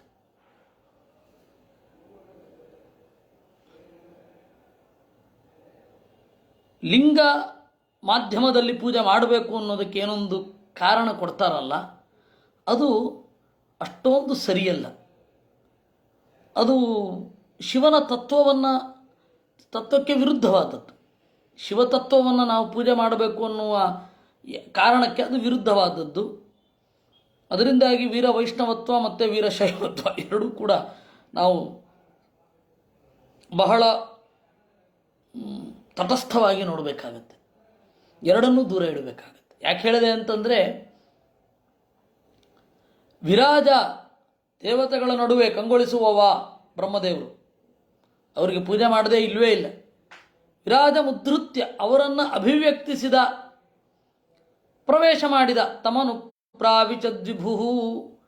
ವಿರಾಜ ಅಂತನ್ನೋದಕ್ಕೆ ಬ್ರಹ್ಮಾಂಡ ಅಂತ ಕೆಲವೊಂದು ಕಡೆ ಅರ್ಥ ಮಾಡಿದ್ದಾರೆ ಇದೇ ಆಚಾರ್ಯರು. ಇಲ್ಲಿ ವಿರಾಜಂ ಅಂತ ಹೇಳಿದ್ರೆ ಬ್ರಹ್ಮ ಅಂತ ಅರ್ಥ ಮಾಡಿದ್ದಾರೆ. ಯಾಕೆ? ಕೆಲವೊಂದು ಕಡೆ ಬ್ರಹ್ಮಾಂಡ ಅಂತ, ಕೆಲವೊಂದು ಕಡೆ ಬ್ರಹ್ಮ ಅಂತ ಯಾಕೆ ಅರ್ಥ ಮಾಡಬೇಕು ಅಂದರೆ, ಮುಂದೆ ಯಮಾಹುರಾದ್ಯಂ ಪುರುಷಂ ಅಂತ, ಅದರಿಂದ ನಾವು ಅರ್ಥ ಮಾಡಬೇಕು. ಇಲ್ಲಿ ಬ್ರಹ್ಮ ಅಂತ ಆ ಪ್ರಸಂಗವನ್ನು ನೋಡಬೇಕು. ಈಗ ಉಪನಿಷತ್ತಿನಲ್ಲಿಯೂ ಕೂಡ ಪೃಥಿವಿ ಅಂತ ಬರುತ್ತೆ. ಪೃಥಿವಿ ಅಲ್ಲಿ ಪ್ರಥಿತಂ ಹರಿಮಾದಾಯ ಯಾತೀತಿ ಪೃಥಿವಿ ಸ್ಮೃತಃ ಗರುಡ. ಅಲ್ಲಿ ಪೃಥಿವಿ ಅಂದರೆ ಗರುಡ. ಯಾಕೆ? ಅಲ್ಲಿ ಇತ್ಯಧಿದೈವತಂ ಅಂತಿದೆ. ಅದರಿಂದಾಗಿ ಯಾರೋ ದೇವತೆ ಆಗಿರಬೇಕು. ಆ ದೇವತೆ ಯಾರೋ ಆಚಾರ್ಯರು ರುದ್ರ ಹೇಳಿದ್ರು. ಈ ರೀತಿ ಸೂಕ್ಷ್ಮವನ್ನು ನೋಡಿ ನಾವು ಅದನ್ನು ತೀರ್ಮಾನ ಮಾಡಬೇಕಾಗತ್ತೆ. ಯಾವುದೇ ಮಾತಿಗೆ ಅರ್ಥ ಬರೋದು ಪ್ರಕರಣದಿಂದಲೇ ವಿನಃ ಬೇರೆ ಅಲ್ಲ. ಪ್ರಕರಣ ಬಾಹ್ಯವಾಗಿ ಇದ್ದದ್ದಲ್ಲೆಲ್ಲ ಒಂದೇ ಅರ್ಥ ಮಾಡ್ತೇನೆ ಅಂತ ಕೂಡಬಾರದು. ನಮ್ಮ ದೈನಂದಿನ ಮಾತುಗಳಲ್ಲೇ ಹಾಗೆ. ಅದರಿಂದ ತಮನು ಪ್ರಾವಿಶದ್ವಿಭು, ಆ ಬ್ರಹ್ಮದೇವರ ಒಳಗಡೆ ವಿಶೇಷ ಸನ್ನಿಧಾನ ದೇವರದ್ದು. ಬ್ರಹ್ಮಾಣಂ ಪ್ರಾವಿಚದ್ವಿಷ್ಣು ಸಹಸ್ರಾಕ್ಷ ಸಹಸ್ರಪಾತ್ ಇತಿ ಬ್ರಾಹ್ಮೇ. ಬ್ರಹ್ಮನ ಸರ್ವೋತ್ತಮತ್ವವನ್ನು ಹೇಳುವಂತಹ ಬ್ರಹ್ಮಪುರಾಣದಲ್ಲಿ ಈ ಮಾತಿದೆ. ಅನುಪ್ರವಿಶ್ಯ ಬ್ರಹ್ಮಾಣಂ ಪ್ರಾಣಂ ದಶವಿಧಂ ತಥಾ ಇಂದ್ರಿಯಾರ್ಥಾಂಶ್ಚ ವರ್ಣಾಂಶ್ಚೈವಾಸೃಜದ್ಧರಿ ಇತಿ ಗಾರುಡೇ. ಅನುಪ್ರವಿಶ್ಯ ಬ್ರಹ್ಮಾಣಂ, ಬ್ರಹ್ಮನನ್ನು ಪ್ರಾಣನನ್ನು 10 ವಿಧದ ಪ್ರಾಣ ಅಪಾನ ವ್ಯಾನ ಉದಾನ ತಮಾನ ನಾಗ ಕೂರ್ಮ ಕೃಕಲ ದೇವದತ್ತ ಧನಂಜಯ, ಈ 10 ತರಹದ ಪ್ರಾಣರನ್ನು, ಇಂದ್ರಿಯಗಳನ್ನು, ಇಂದ್ರಿಯ ಗೋಚರವಾದ ಶಬ್ದ ಸ್ಪರ್ಶ ರೂಪರಸ ಗಂಧಗಳನ್ನು, ವರ್ಣಾಂಶ್ಚ ಈ ಬ್ರಾಹ್ಮಣ ಕ್ಷತ್ರಿಯಾದಿ ವರ್ಣವನ್ನು, ದೇವರ ಮೊದಲ ಮಕ್ಕಳು, 2ನೇ ಮಕ್ಕಳು, 3ನೇ ಮಕ್ಕಳು ಮತ್ತು 4ನೇ ಮಕ್ಕಳನ್ನು ಸೃಷ್ಟಿ ಮಾಡಿದ್ದು ಅಂತ ಗಾರುಡದಲ್ಲಿದೆ. ಅದರಿಂದ ಬ್ರಹ್ಮಾಣಂ ತಮನು ಪ್ರಾವಿಶತ್ ಪ್ರಭು, ಬ್ರಹ್ಮದೇವರ ಒಳಗಡೆ ಪ್ರವೇಶ ಮಾಡಿ ಈ ದೊಡ್ಡ ಜಗತ್ತನ್ನು ಸೃಷ್ಟಿ ಮಾಡಿದ್ದು. ಬ್ರಹ್ಮಾಂಡ ಮತ್ತು ಈ ಅಂಡವನ್ನು ಇಟ್ಟ ಬ್ರಹ್ಮ ಇಬ್ಬರ ಸೃಷ್ಟಿ ಒಟ್ಟಿಗೆ ಆಗಿದ್ದು. ಬ್ರಹ್ಮಾಂಡ ಅಂದರೆ ದೊಡ್ಡ ಮೊಟ್ಟೆ ಅಂತ. ಕೆಲವರು ಬೃಹತ್ ಬ್ರಹ್ಮಾಂಡ ಅಂತಾರೆ. ಅವ್ರ ತಲೆನಲ್ಲಿ ದೇವರು ಏನಿಟ್ಟಿದ್ದಾರೋ ಏನೋ.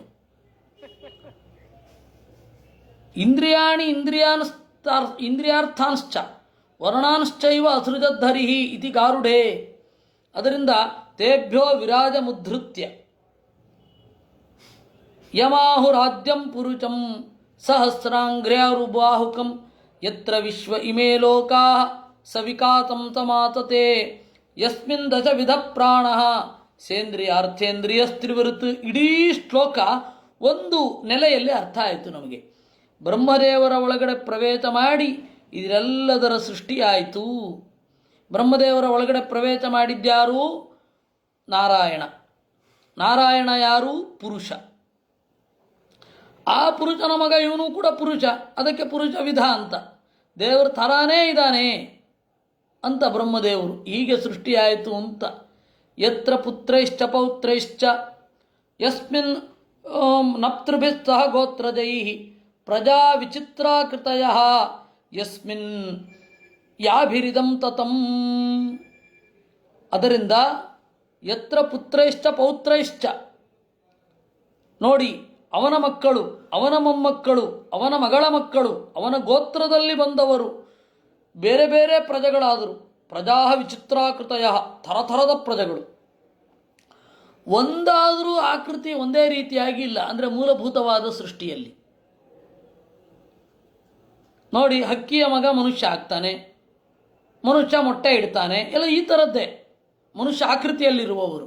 ವಿನತೆ ಮೊಟ್ಟೆ ಇಡ್ತಾಳೆ 2, ಅರುಣ ಮತ್ತು ಗರುಡ. ಗರುಡನಿಂದ ಸಮಾನಾಕೃತಿಯಾದದ್ದು. ಮುನಿ ಅಂತನ್ನುವವಳು ಸಿಂಹ ಇತ್ಯಾದಿಗಳನ್ನೆಲ್ಲ ಸೃಷ್ಟಿ ಮಾಡ್ತಾಳೆ. ಇನ್ನು ಕದ್ರೂ ಕೂಡ ಮೊಟ್ಟೆನೇ ಇಡೋದು, ಹಾವು ಬರಬೇಕು, ಆ ಹಾವಿನ ಮಕ್ಕಳು ಮತ್ತೆ ಮೊಟ್ಟೆ. ಅದಕ್ಕೆ ವಿಚಿತ್ರಾಕೃತಯ ಅಂತ ಹೇಳಿದ್ದು. ಇದನ್ನು ತೀರ ಆಳಕ್ಕೆ ಇಳಿದು ಯಾಕೆ ಹೀಗೆ ವಿಭಿನ್ನವಾದ ಸೃಷ್ಟಿ ಆಗಬಾರದು, ವಿಭಿನ್ನವಾದ ಸೃಷ್ಟಿ ಈಗ ಆಗದೆ ಇರಲಿಕ್ಕೆ ಏನು ಕಾರಣ, ಇದು ಹಿಂದೆ ಈ ರೀತಿ ಆಗಿರಬಾರದೆ, ಜೀನ್ಸ್ ಮ್ಯೂಟೇಷನ್ ಹೀಗಾಗಿ ಹೀಗೆ ಆಗಿರಬಾರದು ಇತ್ಯಾದಿ ಸಾಧ್ಯತೆಯ ಬಗ್ಗೆ ಯೋಚನೆ ಮಾಡಲ್ಲ. ಅದು ಇದ್ದದ್ದರ ಬಗ್ಗೆ ಯೋಚನೆ ಮಾಡುತ್ತೆ. ಸ್ಥಿತಸ್ಯ ಗತಿ ಚಿಂತನಂ ಅಂತ ನಮ್ಮ ಶಾಸ್ತ್ರದಲ್ಲಿಯೂ ಅದೇ ಇರೋದು. ಇದ್ದದ್ದಕ್ಕೆ ಒಂದು ಗತಿಯನ್ನು ಹೇಳುವಂಥದ್ದು. ಅದಕ್ಕೊಂದು ಒಳ್ಳೆಯ ಉದಾಹರಣೆ ಹೇಳ್ತೇನೆ. ಶಾಸ್ತ್ರದಲ್ಲಿಯೂ ನಂತರ ಬಂದ ವಾಂಗ್ಮಯದಲ್ಲಿ ಈ ತರಹದ ಸಮಸ್ಯೆಗಳಿದೆ ಅನ್ನಲಿಕ್ಕೆ ನಾವು ಮೂಲ ವಾಂಗ್ಮಯವನ್ನು ಅದು ಹಾಗೆ ಅರ್ಥ ಮಾಡ್ಕೊಳ್ಬೇಕು. ಇಲ್ಲಿ ಹೀಗಿದೆ ಅಂತ ನೋಡಿ. ಒಂದು ಸಣ್ಣ ಸಂಗತಿ ಹೇಳ್ತೇನೆ. ಮಧ್ವಾಚಾರ್ಯರು ತತ್ವಸಂಖ್ಯಾನ ಅಂತನೋ ಒಂದು ಗ್ರಂಥವನ್ನು ಬರೆದರು. ಆ ತತ್ವಸಂಖ್ಯಾನ ಗ್ರಂಥದಲ್ಲಿ ಮಂಗಳಾಚರಣೆ ಇಲ್ಲ ಅಂತ ಹೇಳಿ ಟೀಕೆ ಬರಲಿಕ್ಕೆ ಶುರು ಆಯಿತು. ಯಾಕೆಂದರೆ ಸ್ವತಂತ್ರ ಸ್ವ ಅನ್ನುವ ಶಬ್ದವೇ ಇದೆ. ಆ ಸ್ವ ಅನ್ನುವ ಶಬ್ದವೇ ಮಂಗಳಾಚರಣೆ. ಇನ್ನೊಂದು ಹೃಷಿಕೇಶ ತೀರ್ಥರ ಪಾಠದಲ್ಲಿ ಮಂಗಳಾಚರಣೆ ಇದೆ ತತ್ವಸಂಖ್ಯಾನಕ್ಕೆ. ಹೋಗಲಿ, ಆ ರೀತಿ ವ್ಯಾಖ್ಯಾನ ಮಾಡಿದವರೇ ಸ್ವತಂತ್ರ ಇದು ತತ್ವಸಂಖ್ಯಾ ಮಂಗಳಾಚರಣೆ ಸಿಕ್ಕಿದ್ರೆ ಏನು ಬರೀತಾ ಇದ್ರು? ಶಿಷ್ಟಾಚಾರ ಪರಿಗ್ರಹಕ್ಕಾಗಿ, ಶಿಷ್ಟಾಚಾರ ಶಿಕ್ಷಣಕ್ಕಾಗಿ ಮಂಗಳಾಚರಣೆ ಮಾಡಿದ್ರು ಅಂತ ಬರಿತಾ ಇರ್ತಿದ್ರು. ಮಂಗಳಾಚರಣೆ ಸಿಗಲಿಲ್ಲ, ಪರಮಾಸ್ತಿಕರಾದ ಆಚಾರ್ಯರಿಗೆ ಹಾಕಬೇಕು ಮಂಗಳಾಚರಣೆ ಅಂತ ಬರೀತಾರೆ. ಸಿಕ್ಕಿದ್ರು ಒಂಥರ, ಸಿಗದೆ ಹೋದರೆ ಒಂಥರ. ಇವೆಲ್ಲ ಏನು? ಇದ್ದದ್ದಕ್ಕೆ ಒಂದು ಗತಿ ಅಷ್ಟೆ. ಹಾಗೆ ನಾವು ವಿಜ್ಞಾನವನ್ನು ಇವಾಗ ಚಿಂತನೆ ಮಾಡ್ತಾ ಇರೋದು ಹಾಗೆ. ಈಗ ಇರುವ ಮನುಷ್ಯರು ಹೀಗಿದ್ದಾರೆ, ಅದರಿಂದಾಗಿ ಹಿಂದೆ ಆದದ್ದು ಅಸಂಗತ ಅಂತ. ಹಾಗೆಲ್ಲ ನೋಡುವ ಕ್ರಮ. ಈಗ ಈ ಸಾಮರ್ಥ್ಯ ಇದೆ, ಹಿಂದೆ ಇತ್ತೋ ಇಲ್ವೋ ಗೊತ್ತಿರಲಿಲ್ಲ. ಶಬ್ದ ಪ್ರಾಮಾಣ್ಯದಿಂದ ಇತ್ತು ಅಂತ ಗೊತ್ತಾಗ್ತಾ ಇದೆ. ಯಾಕೆಂದರೆ ಈ ಶಬ್ದಕ್ಕೆ ಇದೇ ಅರ್ಥ ಅಂತನ್ನುವುದೇ ಶಬ್ದ ಪ್ರಾಮಾಣ್ಯಕ್ಕೆ ಗಟ್ಟಿಯಾದ ಬುನಾದಿ. ವಿಜ್ಞಾನಿಗಳೇನು ಮಾಡಿದ್ರು? ಪ್ರತ್ಯಕ್ಷವನ್ನು ಒಪ್ತಾರೆ, ಅನುಮಾನ ಒಪ್ತಾರೆ, ಶಬ್ದ ಒಪ್ಪಲ್ಲ. ಆ ರೀತಿ ತರ್ಕ ಮಾಡ್ತಾರೆ.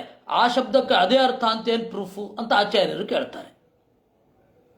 ಪ್ರತ್ಯಕ್ಷವು ಮಾತ್ರ ಪ್ರಮಾಣ ಅನ್ನುವ ಶಬ್ದ ಪ್ರಮಾಣ ಹೌದಾ ಅಲ್ವಾ?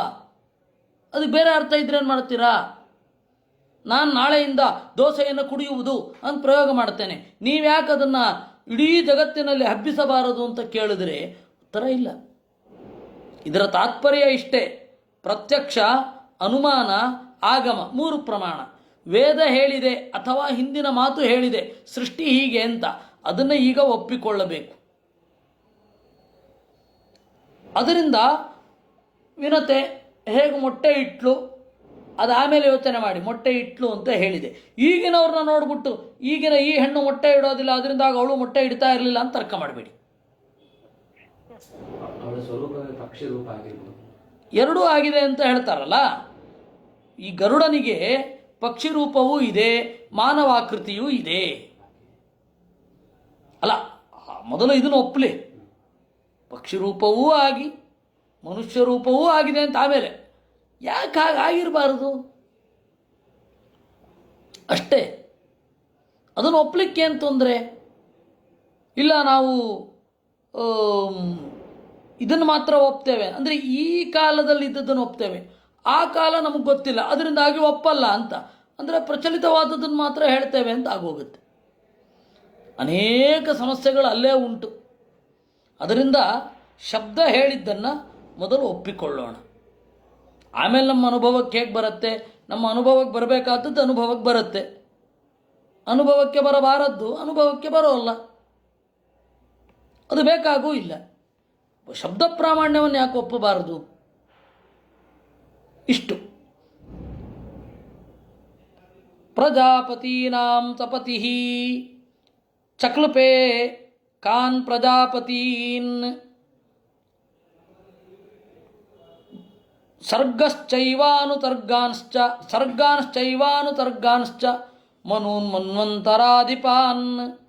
ಪ್ರಜಾಪತಿಗಳ ಪತಿ, ಪ್ರಜಾಪತಿಗಳನ್ನು ಹೇಗೆ ಸೃಷ್ಟಿ ಮಾಡಿದ ಅಂದರೆ ಬ್ರಹ್ಮದೇವರ ಸೃಷ್ಟಿಯ ಬಗ್ಗೆ ವಿಸ್ತಾರವಾಗಿ ಹೇಳಿ. ಏಕೆಂದರೆ ದೇವರ ಸೃಷ್ಟಿಗೂ ಬ್ರಹ್ಮದೇವರ ಸೃಷ್ಟಿಗೂ ವ್ಯತ್ಯಾಸ ಇದೆ.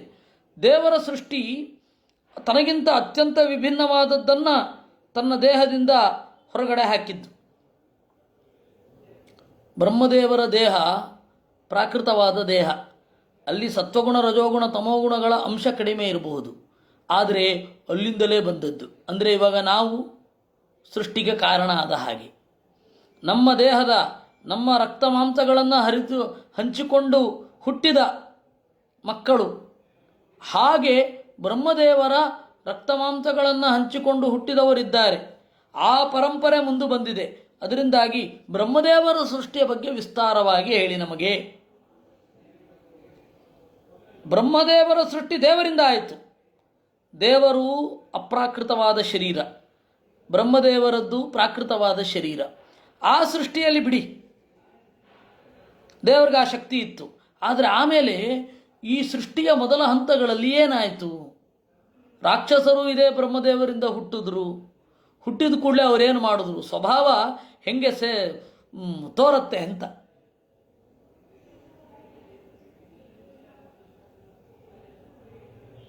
ಸ್ವಭಾವ ಯಾವ ರೀತಿ ಇತ್ತು ಗೊತ್ತಾಗತ್ತೆ ಅಲ್ಲಿಂದಲೇ.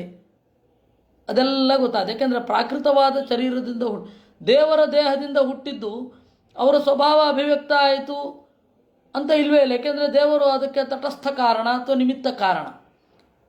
ಅವನ ದೇಹ ಉಪಾದಾನ ಕಾರಣ ಅಲ್ಲ. ಇವಾಗ ಮನುಷ್ಯನ ದೇಹ ಮನುಷ್ಯ ಶಿಶುವಿಗೆ ಉಪಾದಾನ ಕಾರಣ, ಜೀವ ಅಲ್ಲ, ದೇಹ ಕಾರಣ. ಯಾಕೆಂದರೆ ಇವನು ತಿನ್ನುವ ರಕ್ತ ಮಾಂಸಗಳು, ಇವನ ವಾತಪಿತ್ತ ಪ್ರಕೃತಿಗಳು ರೇತಸ್ಸಾಗಿ ರೇತಸ್ಸಿನಲ್ಲಿ ಇದ್ದು ಆ ರೇತಸ್ಸು ಹೆಣ್ಣಿನ ದೇಹದ ಒಳಗಡೆ ಹೋಗಿ ಆ ರಕ್ತದ ಸಂಪರ್ಕ ಆಗಿ ಅದು ಅದರೊಳಗಡೆ ಜೀವ ಅಭಿಮಾನದಿಂದ ಬದ್ಧನಾಗೋದು 6 ತಿಂಗಳಾದ ಮೇಲೆ. ಅಲ್ಲಿ ದೇಹಕ್ಕೆ ದೇಹ ಉಪಾದಾನ ಕಾರಣ, ದೇಹಕ್ಕೆ ದೇಹ ಉಪಾದಾನ ಕಾರಣ. ಬ್ರಹ್ಮದೇವರ ಸೃಷ್ಟಿ ಹಾಗಾಯಿತು, ಅದರಿಂದಾಗಿ ಅದು ಡಿಫ್ರೆಂಟ್. ಆ ಸೃಷ್ಟಿ ಬೇಕು ನಮಗೆ. ವಸ್ತುತಃ ಬಹಳ ರೋಚಕವಾದ ಭಾಗ ಮುಂದೆ ಬರುವುದು. ಸೃಷ್ಟಿಯ ಪ್ರಾರಂಭದಲ್ಲಿ ಅವರ ಮೆಂಟಾಲಿಟಿ ಹೇಗೆ ಬಂತು? ಸೃಷ್ಟಿ ಆದ ಕೂಡಲೇ ಸೃಷ್ಟಿಯ ಗೊತ್ತು ಗುರುಗಳು ಹೆಂಗೆ ತೀರ್ಮಾನ ಆಯಿತು? ಮಗು ಹುಟ್ಟಿದ ಕೂಡಲೇ ನನ್ನ ಜೀವನದ ಗುರಿ ಏನು ಅಂತ ಹೇಳಿ ಗೊತ್ತಾಗಲಿಕ್ಕೆ ಎಷ್ಟು ದಿವಸ ಬೇಕದಕ್ಕೆ? ನಾವೊಂದು ಸೆಟ್ ಮಾಡಿ ಇಟ್ಟಿರ್ತೀವಿ, ಆದರೆ ಅದಕ್ಕೆ ಗೊತ್ತಾಗಲಿಕ್ಕೆ ನಾನು ಇದನ್ನು ಮಾಡಬಹುದು ಅಂತ ಅನ್ನಿಸ್ಲಿಕ್ಕೆ ಎಷ್ಟು ದಿವಸ ಬೇಕು? ಕನಿಷ್ಠ ಪಕ್ಷ 25 ವರ್ಷ ಆದಮೇಲೆ ಗೊತ್ತಾಗೋದದು. ತಂದೆ ತಾಯಿಗಳು ಓದಿಸಿದ್ರು ಅಂತ ಹೇಳಿ ಓದಿ ಆಮೇಲೆ ಕೆಲಸಕ್ಕೆ ಸೇರಿ ಆಮೇಲೆ ಅಯ್ಯೋ ದೇವರೇ ನಾ ಇದನ್ನು ಮಾಡಬೇಕಿತ್ತು ಅಂತ ಆ ಕೆಲಸ ಬಿಟ್ಟು ಏನನ ಆಗ್ತಾ ಇದೆ. ಈಗಂತೂ ನಮಗಿಷ್ಟವಾದದ್ದು ಬಿಡಬೇಕು, ಹಿಡ್ಕೊಳ್ಬೇಕು ಅಂತ ಹೇಳಿ ಇರುವುದೆಲ್ಲವೂ ಬಿಟ್ಟು. ಅದರಿಂದ ಬ್ರಹ್ಮದೇವರ ಸೃಷ್ಟಿ ಏನಿದೆ ಅದು ಬಹಳ ರೋಚಕ. ನಮಗೆ ಜೀವನದ ಈ ಜಗತ್ತಿನ ಜೀವನದ ಮೊದಲ ಹೆಜ್ಜೆಗಳು, ಮಗು ತೊದಲು ಹೆಜ್ಜೆಗಳನ್ನು ಇಡುವಾಗ, ಈ ತೊದಲು ಹೆಜ್ಜೆ ಅಂತ ಅನ್ನೋದು ನಮ್ಮ ಗುರುಗಳ ಪ್ರಯೋಗ.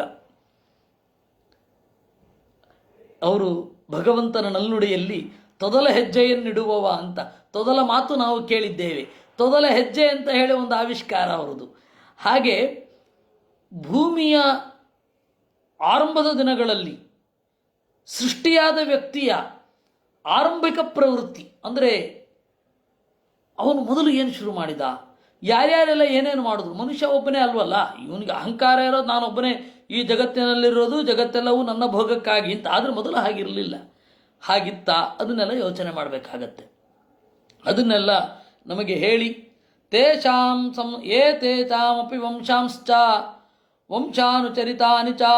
ಸೃಷ್ಟಿ ಏನು, ಬೇಸಿಕ್ ಕ್ರಿಯೇಷನ್ ಏನು, ಫಂಡಮೆಂಟಲ್ ಏನು, ಆಮೇಲೆ ಸೃಷ್ಟಿ ಆದಮೇಲೆ ಸೃಷ್ಟಿಯಾಗಿದ್ದೇನು, ಸೃಷ್ಟಿಯಿಂದ ಸೃಷ್ಟಿ ಏನು, ಮನುಗಳು ಯಾರು, ಮನ್ವಂತರಾಧಿಪತಿಗಳು ಯಾರು, ಅವರ ವಂಶ ಏನು, ವಂಶಾನುಚರಿತ ಏನು, ಉಪರ್ಯಧಶ್ಚಯೇ ಲೋಕಾ ಭೂಮೈರ್ಮಿತ್ರಾತ್ಮಜ ಆಸತೆ. ಭೂಮಿಯ ಮೇಲ್ಗಡೆ ಕೆಳಗಡೆ ಯಾರಿದ್ದಾರೆ? ತೇಚಾಂ ಸಂಸ್ಥಾಂ ಪ್ರಮಾಣಂಚ ಭೂರ್ಲೋಕಸ್ಯ ಚ ವರ್ಣಯ. ಅದರ ಸಂಸ್ಥೆ, ಅದರ ಸ್ವರೂಪ ಏನು, ಅದರ ಎಷ್ಟು ಪ್ರಮಾಣ, ಉದ್ದ ಅಗಲಗಳು ಏನು, ಅದನ್ನೆಲ್ಲ ಹೇಳು ನಮಗೆ. ತಿರಿಯಂಗ್ ಮನುಷ್ಯ ದೇವಾನಾಂ ಸರೀಸೃಪಪತತ್ರಿಣಾಂ ವದನೋತರ್ಗ ಸಂವ್ಯೂಹಂ ಗರ್ಭಸ್ವೇದ ದ್ವಿಜೋದ್ಭಿದಾಂ. ಗರ್ಭದಿಂದ ಹುಟ್ಟಿದ್ದು, ಸ್ವೇದ ಅಂದರೆ ಬೆವರಿನಿಂದ ಹುಟ್ಟಿದ್ದು, ದ್ವಿಜ ಅಂದರೆ ಮೊಟ್ಟೆ, ಉದ್ಭಿತ್ ಅಂತ ಅಂದರೆ ಗಿಡ. ಇವುಗಳ ಸರ್ಗವ್ಯೂಹ ನಮಗೆ ಬೇಕು. ಮತ್ತು ಅಡ್ಡ ಓಡಾಡುವ ಪ್ರಾಣಿಗಳು ಹೇಗೆ, ಅದರ ಆ ಸೃಷ್ಟಿಯ ಉದ್ದೇಶ ಏನು, ಆ ಸೃಷ್ಟಿಯ ಗತಿ ಏನು, ಉದ್ದ ಬೆಳೆಯುವ ಮರಗಳ ಉದ್ದೇಶ ಏನು, ಅದರ ಬೆಳವಣಿಗೆಯ ಉದ್ದೇಶ ಏನು, ಮನುಷ್ಯನ ಉದ್ದೇಶ ಏನು, ಹಾನಿ ಏನು, ಗತಿ ಏನು, ಎಲ್ಲವನ್ನೂ ಹೇಳು. ಗುಣಾವತಾರೇರ್ವಿಶ್ವಸ್ಯ ಸ್ವರ್ಗಸ್ಥಿತ್ಯಪ್ಯಯಾತ್ಮನಃ ಸೃಜತ ಶ್ರೀನಿವಾಸಸ್ಯ ವ್ಯಾಚಕ್ಷುವೋದಾರ ವಿಕ್ರಮಂ. ಈ ಬ್ರಹ್ಮಾಂಡದ ಸೃಷ್ಟಿಯ ಹಿಂದೆ ಇರುವ ದೇವರ ಉತ್ಕೃಷ್ಟವಾದ ಪರಾಕ್ರಮದ ಬಗ್ಗೆ ಹೇಳು. ಶ್ರೀನಿವಾಸಸ್ಯ, ಲಕ್ಷ್ಮಿಯ ನೆಲೆ. ವರ್ಣಾಶ್ರಮ ವಿಭಾಗಾಂಶ್ಚ ರೂಪಶೀಲ ಸ್ವಭಾವತಃ ಋಷೀಣಾಂ ಜನ್ಮಕರ್ಮಾಣಿ ವೇದಸ್ಯ ಚ ವಿಕರ್ಚಣಂ ಯಜ್ಞಸ್ಯ ಚ ವಿತಾನಾನಿ ಯೋಗಸ್ಯ ಚ ಪಥ ಪ್ರಭೋ. ವರ್ಣಾಶ್ರಮಗಳ ವಿಭಾಗ ಯಾಕೆ ಆಯಿತು? ಜಗತ್ತೆಲ್ಲ ವಿಭಕ್ತವೇ ಆಗದೆ ಇದ್ದಿತ್ತೆ. ಏಕೆಂದರೆ ಭೀಷ್ಮ ಪರ್ವದಲ್ಲಿ ಶಾಂತಿ ಪರ್ವದಲ್ಲಿ ಒಂದು ಮಾತು ಬರುತ್ತೆ, ಅದು ಬಹಳ ಪ್ರಸಿದ್ಧವಾದದ್ದು. ನರಾಜ್ಯಂ ನಚ ರಾಜಾಸೀತ್ ಅಂತ. ಅದರ ಉದ್ದೇಶ ಏನು ಅಂತ ಇಲ್ಲಿ ಹೇಳ್ತಾರೆ. ಏಕೆಂದರೆ ಸಾಮಾನ್ಯ ಆಂಥ್ರೋಪಾಲಜಿಸ್ಟ್ಸ್ ಅವರೆಲ್ಲ ಏನು ಹೇಳ್ತಾರೆ ಅಂದರೆ, ನೋಡಿ ಭೀಷ್ಮರೇ ಈ ರೀತಿ ಹೇಳಿದ್ದಾರೆ, ಅವಾಗ ರಾಜರಿರಲಿಲ್ಲ, ಪ್ರಜೆಗಳಿರಲಿಲ್ಲ. ರಾಜರಿರಲಿಲ್ಲ ಅಂದರೆ ಕ್ಷತ್ರಿಯರಿರಲಿಲ್ಲ ಅಂತ ಅರ್ಥ ಅಲ್ವೇ? ವರ್ಣಗಳಿರಲಿಲ್ಲ ಅಂತ ಅರ್ಥ ಅಲ್ವೇ? ನ ದಂಡ್ಯ ನ ಚ ದಾಂಡಿಕ ಅಂದರೆ ನೀತಿಶಾಸ್ತ್ರ ಇರಲಿಲ್ಲ ಅಂತ ಅರ್ಥ ಅಲ್ವೇ ಅಂತ. ಆದರೆ ಅಲ್ಲಿಗೆ ತಪ್ತರವರು ಧರ್ಮೇಣೈವ ಪ್ರಜಾಸ್ತರ್ವೇ ರಕ್ಷಂತಿ ಸ್ಮ ಪರಸ್ಪರಂ ಅನ್ನೋದನ್ನು ಮರೆತು ಬಿಡ್ತಾರೆ. ಈ ತರಹದ ಅನೇಕ ಸಮಸ್ಯೆಗಳಿದೆ ಅವರಲ್ಲಿ. ಆದರೆ ಆರಂಭದ ಸೃಷ್ಟಿ ಹೇಗಾಯಿತು, ಈ ಎಲ್ಲರ ಸ್ಫುಟವಾದ ವಿಭಕ್ತಿ ಹೇಗಿತ್ತು, ವಿಭಕ್ತಿ ಅಂದರೆ ವಿಭಾಗ, ಪಾರ್ಟಿಷನ್ ಹೇಗಾಯಿತು ಅದನ್ನು ಹೇಳಿ ಅಂತ ಹೇಳ್ತಾ ಇರೋದು. ಈ ಮೊದಲೇನೂ ಇರಲಿಲ್ಲ ಅಂತ ಇಲ್ವೇ ಇಲ್ಲ, ಇತ್ತು, ಬದಲಾವಣೆ ಹೇಗಾಯಿತು ಅಂತ ಹೇಳಬಹುದು. ಮೊದಲೇನೂ ಇರಲಿಲ್ಲ ಅಂತ ಹೇಳಲಿಕ್ಕೆ ಬರಲ್ಲ. ಮೊದಲಿನ ಜನ ಸುಖವೇ ಪಡ್ತಾ ಇರಲಿಲ್ವೇ?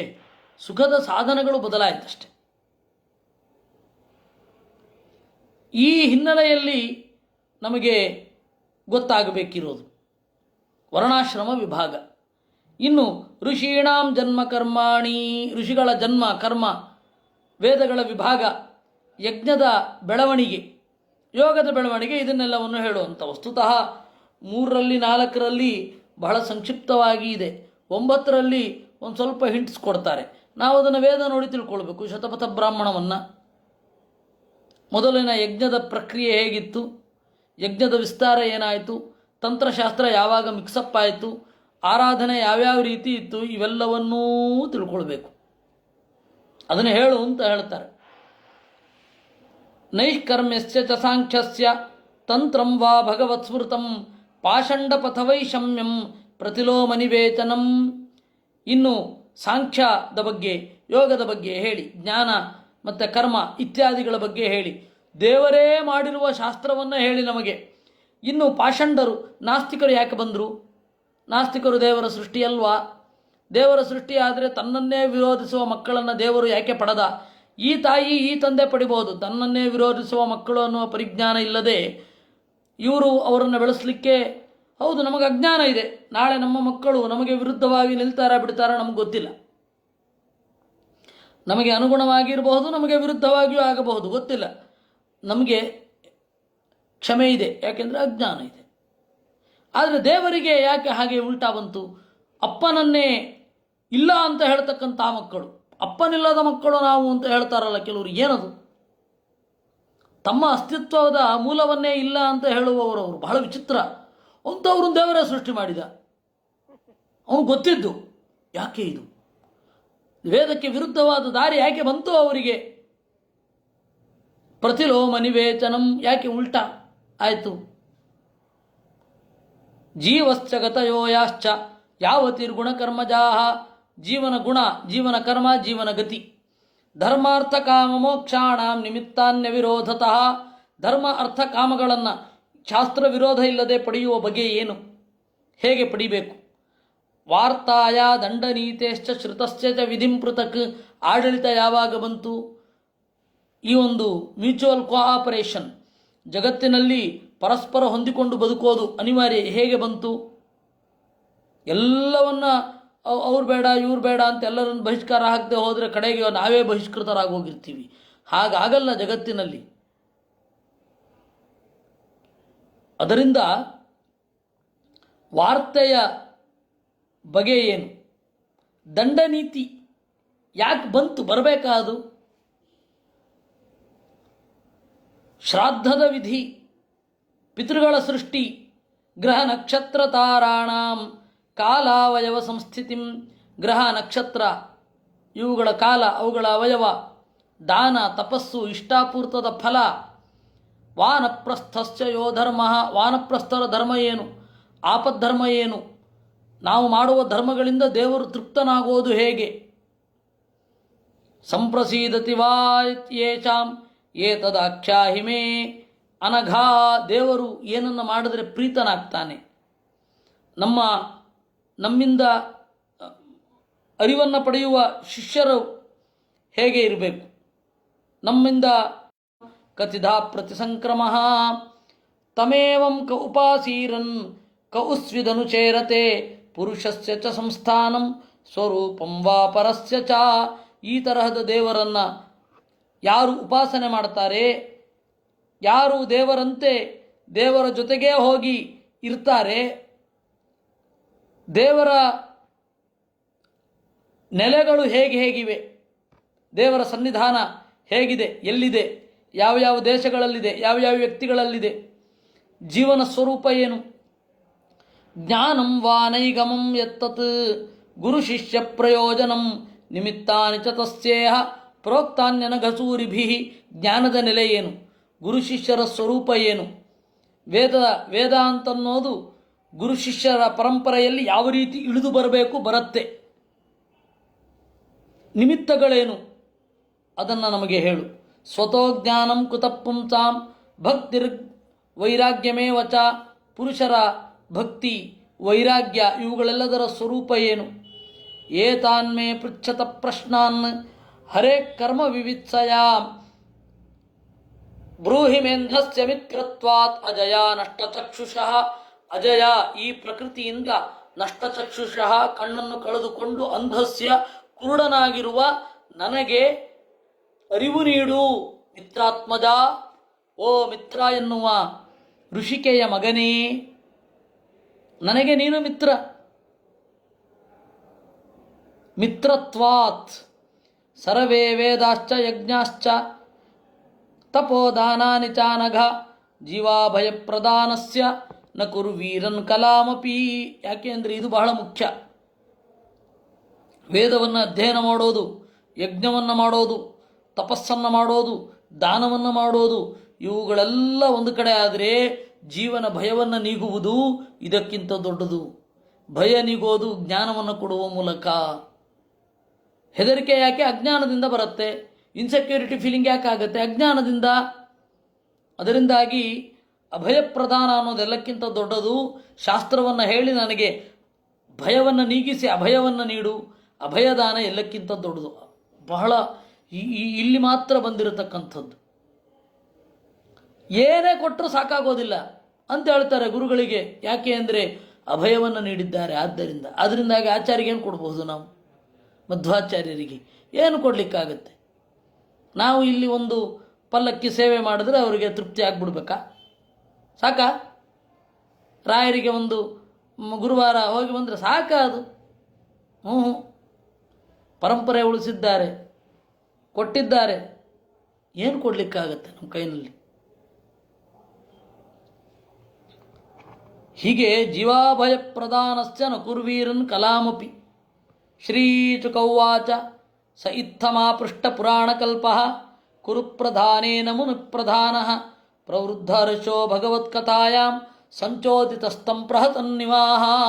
ಹೀಗೆ ಒಂದು ಇಡೀ ಪುರಾಣವನ್ನೇ ಕೇಳಿಬಿಟ್ಟ ಅಂತ. ಸಂಚೋದಿತಸ್ತೇನ ಪುರಾಣಕಲ್ಪಂ, ಪುರಾಣವೇ. ಯಾಕೆಂದರೆ ವಿಷ್ಣು ಪುರಾಣದಲ್ಲಿ ಇದನ್ನೆಲ್ಲ ಪರಾಶರರಿಗೆ ಮೈತ್ರೇಯ ಕೇಳಿದ ಪ್ರಶ್ನೆಯೇ ವಿದುರ ಮೈತ್ರೇಯರಿಗೆ ಕೇಳಿತು. ಅದರಿಂದ ಬಹಳ ಖುಷಿಯಾಗೋಯಿತು. ಪ್ರವೃದ್ಧ ಹರ್ಷ ಭಗವತ್ಕಥಾಯಾಮ್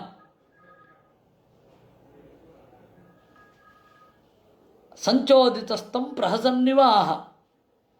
ಹೀಗೆ ಪ್ರಚೋದನೆ ಮಾಡಿದಾಗ ಮುಗುಳು ನಗುತ್ತಲೋ ಎಂಬಂತೆ ನುಡಿದರು ಅನ್ನುವಲ್ಲಿಗೆ ಇತಿ ಶ್ರೀಮದ್ಭಾಗವತೆ ತೃತೀಯ ಸ್ಕಂಧೆ ಅಷ್ಟಮೋಧ್ಯಾಯ. ಹೀಗೆ 8ನೇ ಅಧ್ಯಾಯ ಮುಗಿದಿದೆ. ಈ ತನಕ ಮಾಡಿದ ಶ್ರಾವಣ ಯಜ್ಞದಿಂದ ದೇವರು ಪ್ರಸನ್ನಾಗಲಿ. ಕೃಷ್ಣಾರ್ಪಣಮಸ್ತು.